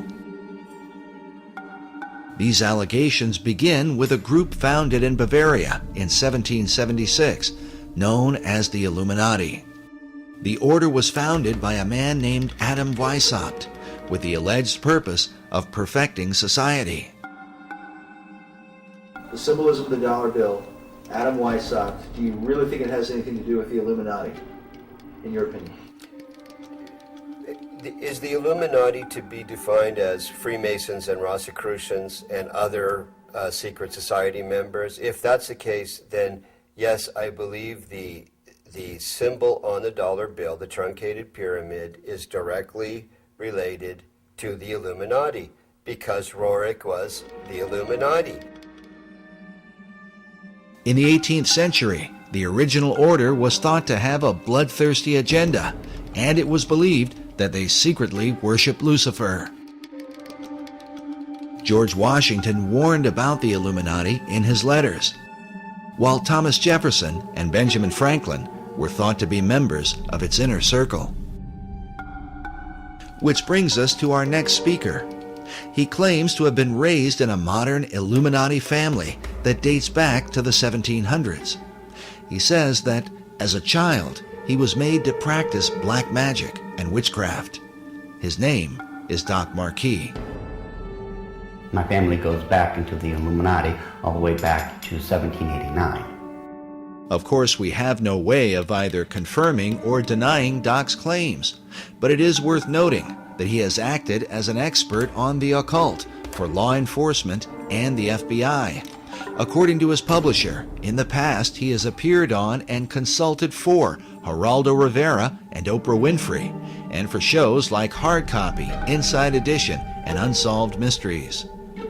Doc has been a Christian since 1979, But he says that part of his upbringing in a family that worshiped Lucifer was to be taught about the secret Illuminati symbols of the dollar bill, and that understanding them begins with the Rothschild dynasty. Meyer Amschel Rothschild had made a very interesting and profound statement. He said, "Allow me to control and issue the money of a nation, and I care not who writes its laws." And he was right. Meyer Amschel Rothschild is called the founding father of international finance. In 2005, Forbes magazine ranked him 7th on their list of the 20 most influential businessmen of all time. All this happened back in 1776, and this was during May 1st and shortly thereafter. The significance behind that is that on May 1st, 1776, Dr. Adam Weishaupt, who was a devout Jesuit priest, who was given the chair of the professorship of religious studies at Ingolstadt University, was approached by Meyer Amschel Bauer, who would later change his last name to Rothschild, along with 12 of his most financially influential friends. They knew Weishaupt at that particular time was not only a genius when it came to the occult world, but Weishaupt also had an axe to grind, because it was the Catholic Church that just recently defrocked him. He was no longer a Jesuit priest, and he was going to send a message to them, to the monarchies of Europe, and to all other people who would try to have their will over his. What Rothschild and Weishaupt came up with was a plan to destroy the old world system of government through monarchies and the church, and to set up a new world order in its place. This is said to be the great plan of all the secret societies. So what happened? Meyer Amschel Bauer approached Weishaupt and basically told him, "We know you've got the occult knowledge and genius to put it all together. We've got the money. You do it, we'll back it."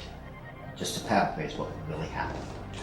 So in 1773, Weishaupt started creating what had never been created before. The idea of Illuminism had always been around, ever since the days of Babylon, with the co-founders of being that Nimrod and Semiramis. But no one had ever been able to actualize it. However, May 1st, 1776, the Order of the Illuminati had become a reality under the auspices of Dr. Adam Weishaupt. Now, like other nations, orders, countries and such, they have their two great seals. The Order of the Illuminati does. Those two seals can be found on the back of a $1 bill. People mistake those to be the two great seals of the United States of America. They are not. Those are the two seals of the Order of the Illuminati. And I'm going to explain it to you. In order to understand the seal itself, we have to first take a look at every single thing that composites it. We look at the first part of it on our left, which would be the truncated pyramid one. Above it is a 13-letter Latin expression that says Annuit Corruptus, and directly underneath the base of the pyramid is a 3-word Latin expression, which is Novus Ordo Seclorum. If you were to look up the word, let's say, work, in the English dictionary, you're going to find at least 50 different meanings for it. It is the same thing in Latin. Different words have different meanings. They have more than one meaning. The word seclorum, one of the definitive meanings is secular. Something that is secular is of the world. So it is proper, very proper, to translate the bottom as New World Order, the Novus Ordo Seclorum. The whole of it is saying, announcing the birth of a new world order. This would be Dr. Adam Weishaupt himself, the very first head of the Order of the Illuminati. It was Weishaupt who had himself come up with a 7-part plan to create what he called the Novus Ordo Seclorum, or the New World Order. This is the person responsible for it. The interesting thing about the front of the dollar bill is that there are 4 huge ones. There is one in every single corner. Now, if we look at every single one of them, they each have an oval around it, except for the top right-hand one. Now, if we look at this blow-up version of it, you will find there is no oval. This is a shield that is surrounding the one. Now, the reason there was a shield here is because this is very similar to the original shield that was given to the Rothschild family when Baron Meyer Amschel Rothschild had become knighted in England and received the lordship. If we look across the top of this shield, all the way to the left-hand side, it drops down and forms a crescent moon. It's a crescent moon because it represents the female goddess in the occult world. At the bottom of that shield, of that lunar moon, you will see the owl.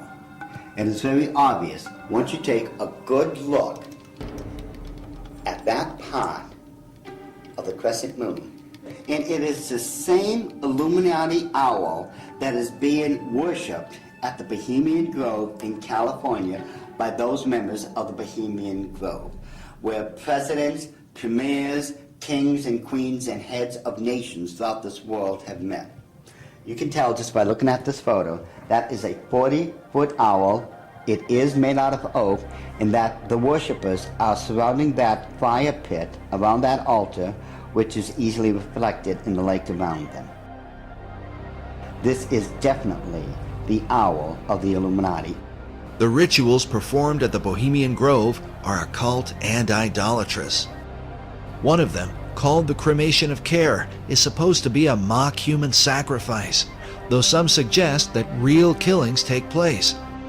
When President Nixon was there, he commented about the extreme homosexual environment at this all-male boys' club. Among other powerful American leaders who have been spotted at the Grove are Ronald Reagan, Dwight Eisenhower, Jimmy Carter, Newt Gingrich, and George Bush Jr. and Sr. Now, when we take a look at the O, it is actually, occultically speaking, the shape of the Ouroboros, the snake that's going around in a circle, devouring itself. This O is actually the eye in this lady's face that they want to look at. This is the O. Now, what's in the center of this O? You take a good look. It is the exact same owl of the Illuminati that we saw on the back of the $1 bill. So the question then becomes, who owns L'Oreal? But the owl seems to be a major symbol for the secret societies, as they are found repeatedly inside government buildings in Washington, D.C. And a giant owl figure is even seen in the street design, with the United States Capitol in the midst of it.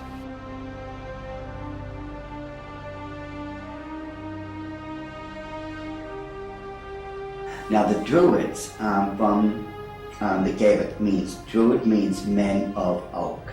These people worshipped creation among other things, but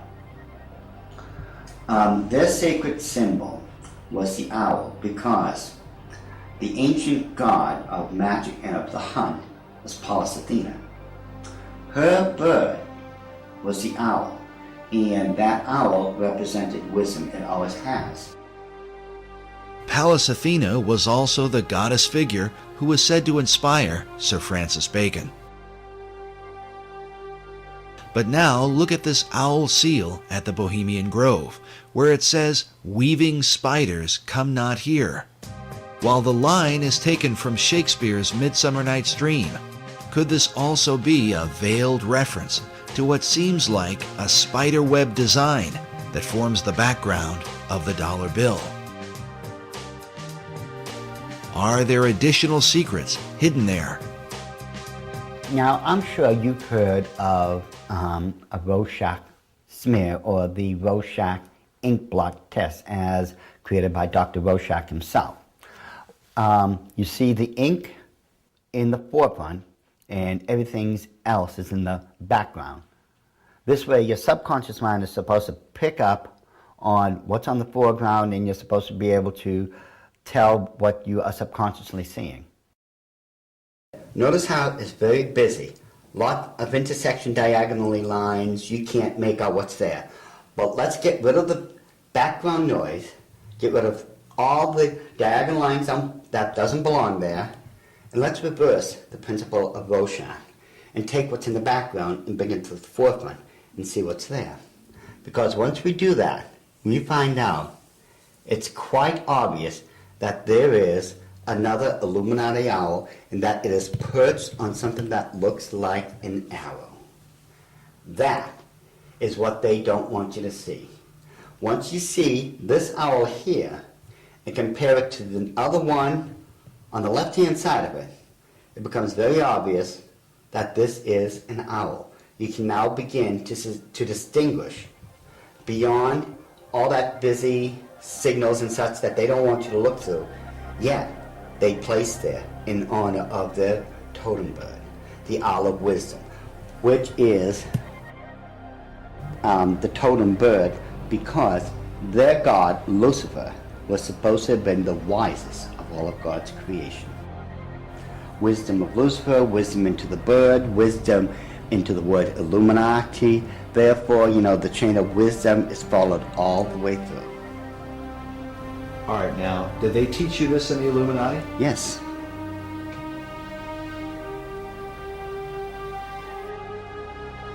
Well, I want you to understand that the first symbol is known as a pentalpha, from the Greek word for five, pente. It is a five-pointed star. Now this next one is a pentacle. Now it looks similar, but I want you to notice how it is interwoven. It runs through and in between itself. Now this next symbol is what's known as the Star of David, the Mogan David, the Jewish Star, the Seal of Solomon. There's numbers for it. This is the symbol for the nation of Israel. Now, when you take a look at it very carefully, you will notice that it is two equilateral triangles that are interwoven. This shows the union of God with man. However, when you look at the next one, it's similar to it. It's known as a hexagon. This is when you take two equilateral triangles, place one on top of another. Symbolically speaking, you're placing man above God. Now, this next symbol is the foulest, the most evil of all symbols in the occult world. There is nothing that can even come close. It is known as the hexagram. It is the six-pointed star with a circle surrounding it. It is this symbol that must be used during high ceremonial magic or high ceremonial witchcraft when you are summoning up demons to this plane of existence. The use of the hexagram is said by Doc to be very symbolic and seems to represent the occult concept of a Christ figure, just as the Maitreya was for Nicholas Roerich and Henry Wallace. But what Christ do they mean? Doc believes the pattern of hexagrams in the design of the dollar bill provides the clue.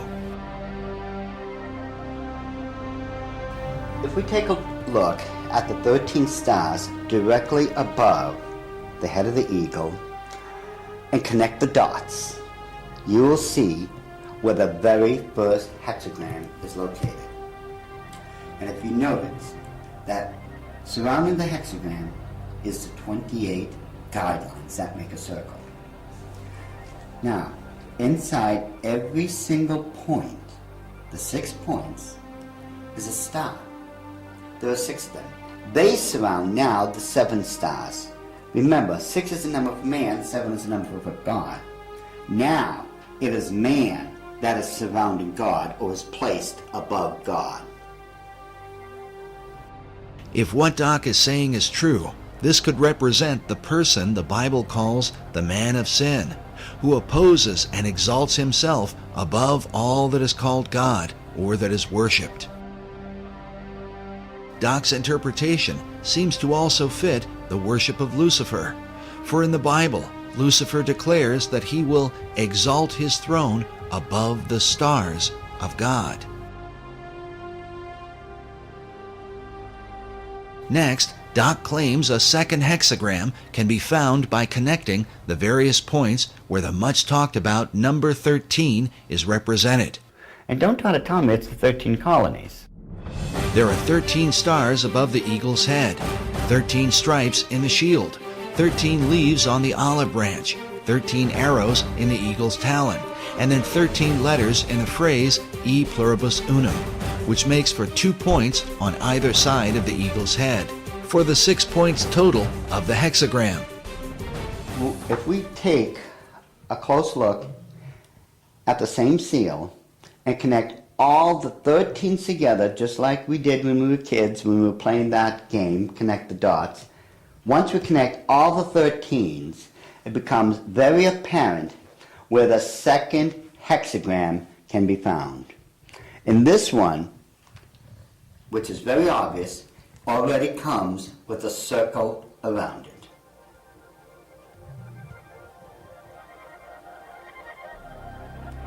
So this is the second hexagram here in figure 2. Yes. And then where's the third hexagram? The third hexagram can be found on the other part of the Great Seal. Again, connect all the 13 together, the 13 letters, the 13 steps in the pyramid, connect all this together. And you'll note with the circle that's already there, it forms the third hexagram.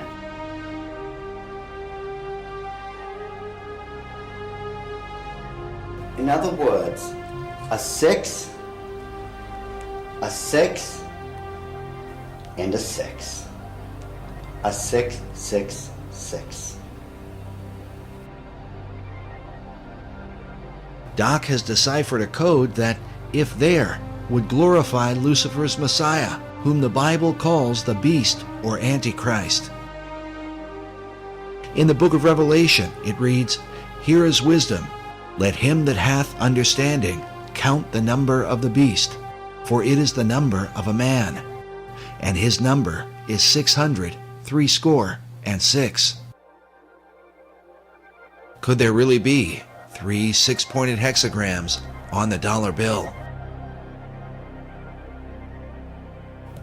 Once we start at the base of the pyramid, which is the foundation of all things, and follow the design of the hexagram itself, you're going to find out something very startling.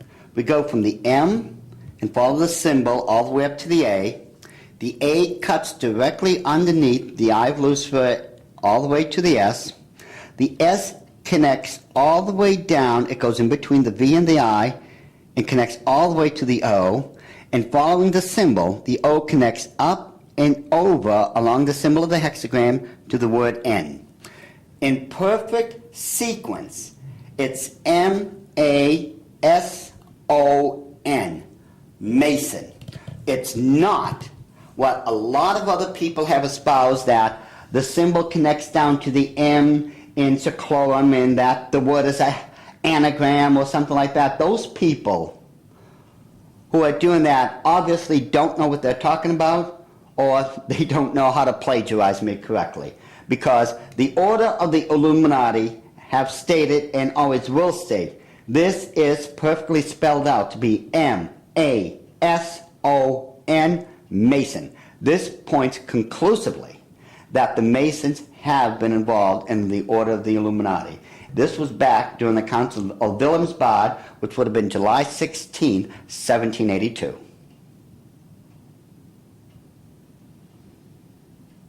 All right, so what are we seeing?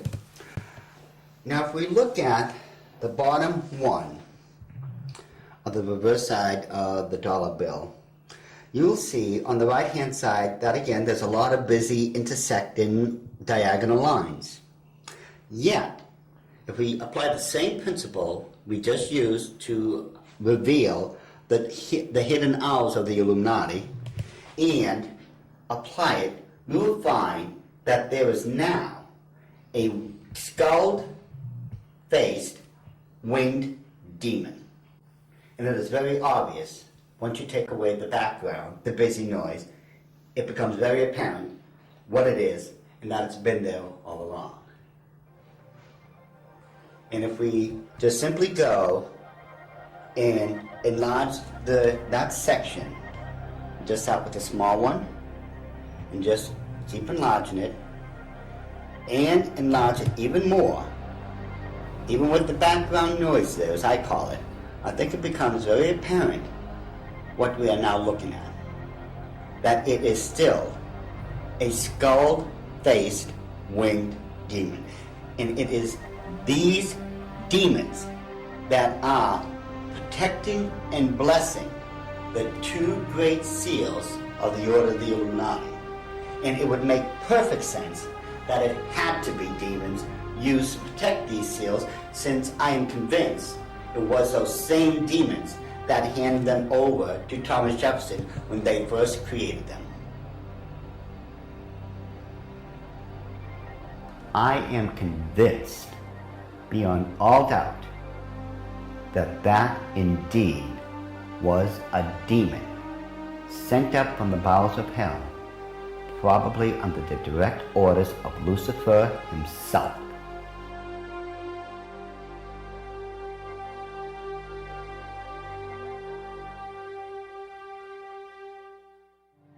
Doc Marquis makes it clear that he is no longer involved in the occult, and that since becoming a Christian, he has dedicated himself to warning others about the activities of the secret societies that worship Lucifer. I've been doing this now since the late 70s, when I first left the Order of the Illuminati, and that's when at that point I had become a born-again Christian. At that time, I realized what I had been doing all along. Maybe in my own way of trying to make up for what I had done, and I've done a lot of heinous things in this life, I begin to wonder if I'm not trying to make up or atone for some of those things I had done. And I know in my heart of hearts that as a born-again child of the King, my sins have already been bought and paid for. But still, there's just that part of me that still feels so guilty about everything I've done. So it could be in my own way, and I'm somewhat convinced that in my own way, I'm still trying to make up for all those crimes I was guilty of when I was in the Illuminati. Doc makes it clear that he believes demonic forces were behind the design of the dollar bill and are working through secret societies. One of them is the Order of the Eastern Star, the female chapter of Freemasonry, whose icon is an inverted pentagram, a symbol associated with the satanic goat of Mendes. Ed Decker told us a story about a woman he once counseled who was involved in this society. I got a call one day after I had published a book on it, and a little book called The Question of Freemasonry. And in that book, I had, on one page, is the actual goat of Mendes. The goat of Mendes is a very significant symbol, since it was designed by 19th century French magician Eliphas Levi, without question the most influential occultist of the last 200 years.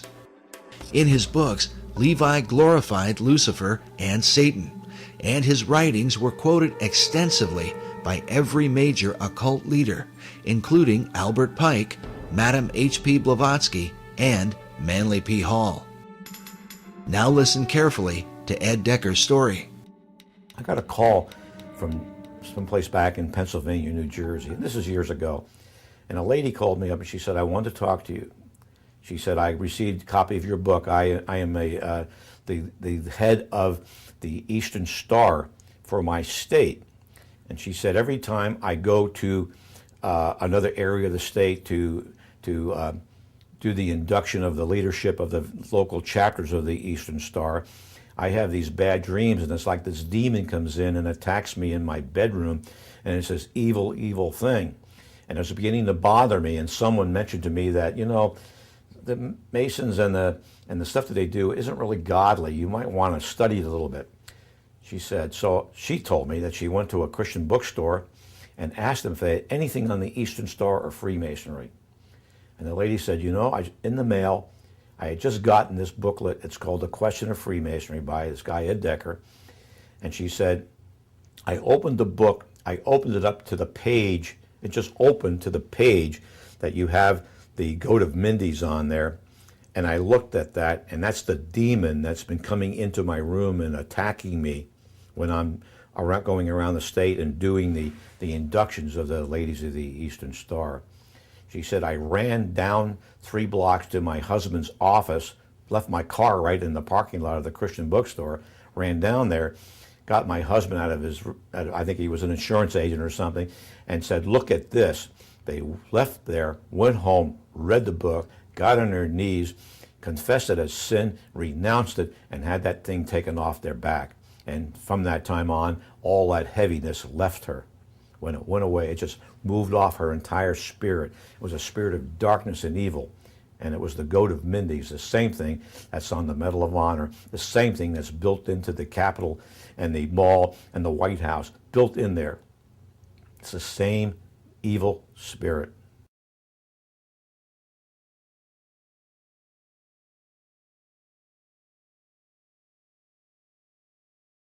This whole idea of the Messiah and its relation, and the Messiah's relationship to the stone, and who that Messiah would be, and what would happen when the stone is returned to Jerusalem, and when the temple is built, it would be a replica of the original Solomon temple, not the Ezekiel, account. Which is what most Jews believe, the Ezekiel account. No Jews believe that the Solomon's temple is going to be rebuilt in that architectural style. But the Masons believe, if I understand them right, that when that stone finds its way to Jerusalem, it's one of the last items necessary, and that there are certain rabbinical orders that I've met today that are anticipating its return. Once it returns, then they proceed with a blueprint to take the Temple Mount and put up what they consider to be the final temple that Ezekiel described. But the stone it's all pivotal upon the return of this stone, because Solomon brought that stone in the traditions and legends in Judaism into his original temple, and upon it the incense was burned in the fire pan. According to Masonic author David Oveson, the word dollar comes from the German word Taler. While there are many Taler designs, one in particular is mentioned, with the image of Jesus Christ crucified on one side, while the reverse bears the image of a serpent on a cross and a reference to the book of Numbers from the Old Testament. In this account, the children of Israel had complained against God. The scripture says, "And the Lord sent fiery serpents among the people, and they bit the people, and much of the people of Israel died." When they repented, God commanded Moses to erect a bronze serpent upon a pole, saying that everyone that is bitten, when he looketh upon it, shall live. In the New Testament, Jesus made reference to the bronze serpent as a picture of his crucifixion. He said, "As Moses lifted up the serpent in the wilderness, even so must the Son of Man be lifted up, that whosoever believeth in him should not perish, but have eternal life." Some believe that the serpent cross is the original inspiration for the American dollar sign today. While the image of the bronze serpent holds a very particular meaning for Christianity, David Oveson explains that Kabbalists and alchemists find an interesting parallel in the Hebrew gematria. The Hebrew word for the serpent of Moses is Nakash, which means the shining one. The numerical gematria for Nakash is 358. This is also the numerical equivalent for the Hebrew word Mashiach, or Messiah. Oveson claims that these numerical equivalents allowed magicians to draw a connection between the brazen or bronze serpent and the Messiah. But exactly what Messiah do they mean?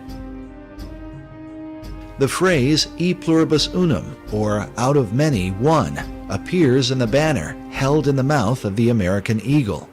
The word one appears a total of 7 times on the dollar bill. Oveson writes, in magical numerology, the number 7 is regarded with a special veneration. Certain texts that deal with the meanings of numbers insist that 7 stands for the complete temple. The temple he refers to is the ancient temple of God, built by King Solomon in the city of Jerusalem. Oveson goes on to say that the concept of a complete temple is symbolized by the unfinished pyramid of the Great Seal, where the symbol of a Messiah figure is also shown with the all-seeing eye, representing the capstone that will one day complete the pyramid. In other words, when the Messiah emerges, then will the temple be complete.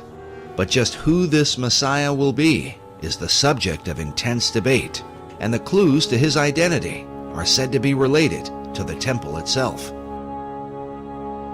The site of Solomon's original temple at the Temple Mount in Jerusalem is still considered a sacred and holy place. Buildings are sacred in religions. Religious buildings are sacred. So Solomon's temple is sacred. The Knights Templar were specifically named in reference to this ancient site. They were known as the Poor Knights of Christ and of the Temple of Solomon. The Knights Templar lived on the Temple Mount. Today, the Temple Mount has on it the Dome of the Rock and Al-Aqsa Mosque. The Knights Templar had their headquarters in Al-Aqsa Mosque when they were there. So the association between this arcane direction and tradition in Europe with the Knights Templar and the temple of the Temple Mount is direct. The sacred nature of the temple was handed down from the Templars to the Freemasons, who are said to have originated from the ancient knights. Masonic philosopher Albert Pike wrote that every Masonic lodge is a temple of religion. Another Masonic philosopher, Albert Mackey, wrote that of all the objects which constitute the Masonic science of symbolism, the most important, the most cherished by the Mason, and by far the most significant, is the Temple of Jerusalem. The spiritualizing of the temple is the first, the most prominent, and the most pervading of all the symbols of Freemasonry. Take from Freemasonry its dependence on the temple, and the system itself would at once decay and die. According to David Oveson, who is himself a Freemason, the dream of a rebuilt temple in Jerusalem is the true symbolism of the unfinished pyramid on the back of the dollar bill. But is it merely a coincidence that these symbols would end up on the foundation of America's currency? Is there a further connection with Solomon's temple and the mysterious Knights Templar? The Templars were there on the Mount. They lived on the Mount. So they were living a dream. And the dream is the same dream Christopher Columbus had and wrote about extensively in returning to Jerusalem with the gold from the Americas to build the temple. Was this the true purpose of Columbus's voyage, to finance the rebuilding of Solomon's temple? And was this desire handed down from the Templars to Columbus to modern Masonry? As we have shown before, the ships of Columbus sailed with a red cross on a white background, the symbol of the Knights Templar. But despite the interest of Templars and Freemasons, the original temple begins with the Jewish people. The temple was critical to Judaism. It was the heart of Judaism. The first Jewish temple, built by King Solomon, was destroyed by the Babylonians in 587 BC. The temple became a necessity for the existence of Judaism. So when it was destroyed, the longing for another temple in the Babylonian exile was, primary. The foundation for a second temple was laid by Zerubbabel when the first Jews returned from their captivity in ancient Babylon. First thing, when Jews are able to return, they build a temple. There's Zerubbabel and Ezra and Nehemiah come together. There's a temple built. It's added on to over the centuries until you end up with Herod's temple. This second temple was in existence during the time of Christ and the apostles.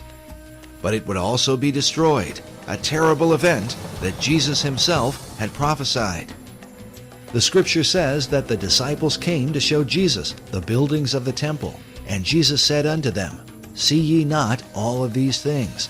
Verily I say unto you, there shall not be left here one stone upon another that shall not be thrown down. And when ye shall see Jerusalem compassed with armies, then know that its desolation is nigh. And so it came to pass that the second temple was destroyed with the fall of Jerusalem in 70 AD.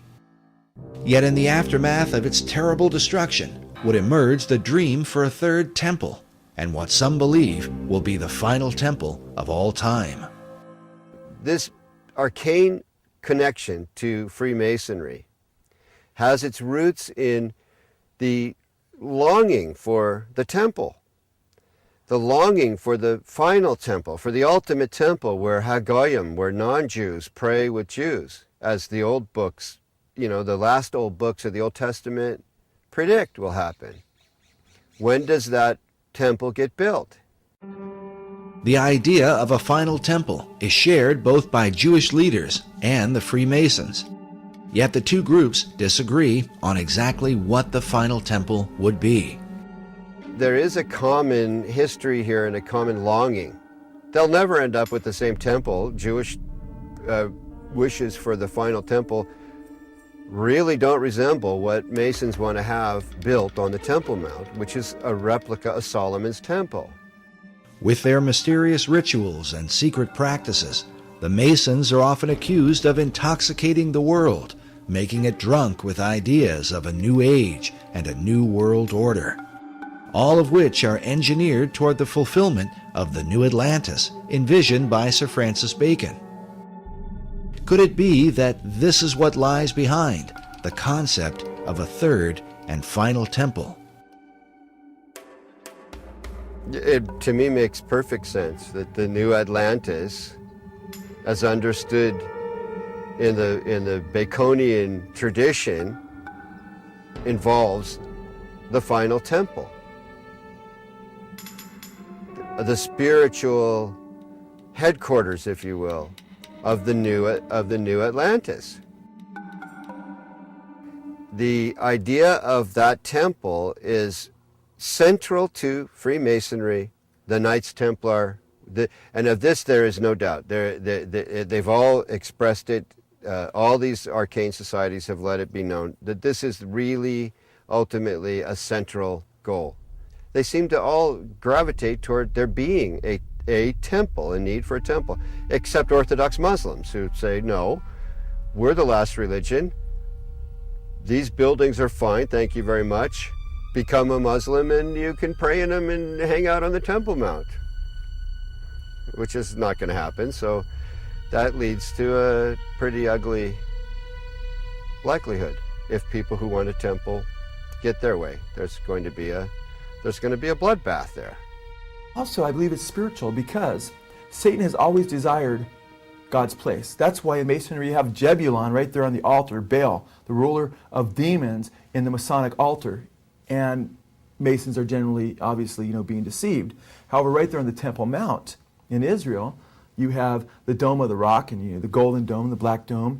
And within these domes you have statements right there on Israel's Temple Mount, statements that Allah is God and Allah has no, or God has no son, and Muhammad's his prophet, a denial of the true God and his son, Jesus Christ. And again, that's what 1 John identifies as being the spirit of Antichrist, those that deny the Father and the Son, 1 John chapter 2. And that's a harbinger of the ultimate Antichrist to come, who's going to sit in the temple of God, showing himself that he is God. So isn't it interesting? Here we have Benjamin Creme speaking of a coming Maitreya, who will rule as the coming Imam Mahdi of Islam. Of course, he can't really rule, and there can't be world peace unless the Jews, in his mind, are annihilated. And by the way, according to Muslim teachings in the Hadiths, when the Imam Mahdi comes, or when the Messiah comes, he will destroy the Jews and the people of the cross. So all of this stuff, incredibly, it fits together just too well. But praise God, because from my perspective as a Christian, Jesus Christ said, when you see these things beginning to take place, lift up your head, for redemption is drawing near. And I believe these are signs that Jesus Christ is coming again. And when he does come, he will defeat the Antichrist, and every knee will bow, and every tongue confess, including Benjamin Creme, including the leaders of Iran and Hezbollah and so forth. Whether it's in heaven or on earth or in hell, every knee will bow, declaring that Jesus Christ is Lord in the end. And what will all these things mean for the future destiny of America? According to David Oveson, it was Manly Hall who influenced the placement of 72 stones on the Great Pyramid of the dollar bill, since the number 72 is said to be a magical number in the occult. It was also Hall who taught that the American eagle was a cleverly disguised phoenix bird. In his writings, he documents this account from the 1st century A.D. There is a certain bird which is called a phoenix, and when the time of its dissolution draws near that it must die, it builds itself a nest. But as the flesh decays, a certain kind of worm is produced. According to this account, it is from this worm that the phoenix is reborn. This concept of a phoenix worm in its nest seems to be represented at the top of this column on a building found in Europe.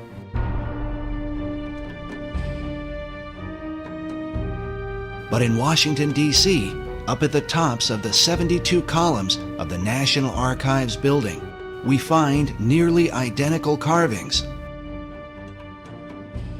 all perched beneath the throne of destiny itself. Could this somehow be a veiled reference to the secret destiny of America? Watching the strength of the American dollar decline, we consider America's founder, George Washington. Around his image on the face of the dollar is said to be an omega symbol, signifying the end. But what end? Many researchers have come to believe that the plan of these Luciferian societies is that, like the phoenix of old, the America that we know will ultimately be destroyed, and that from her ashes will be born a new world order.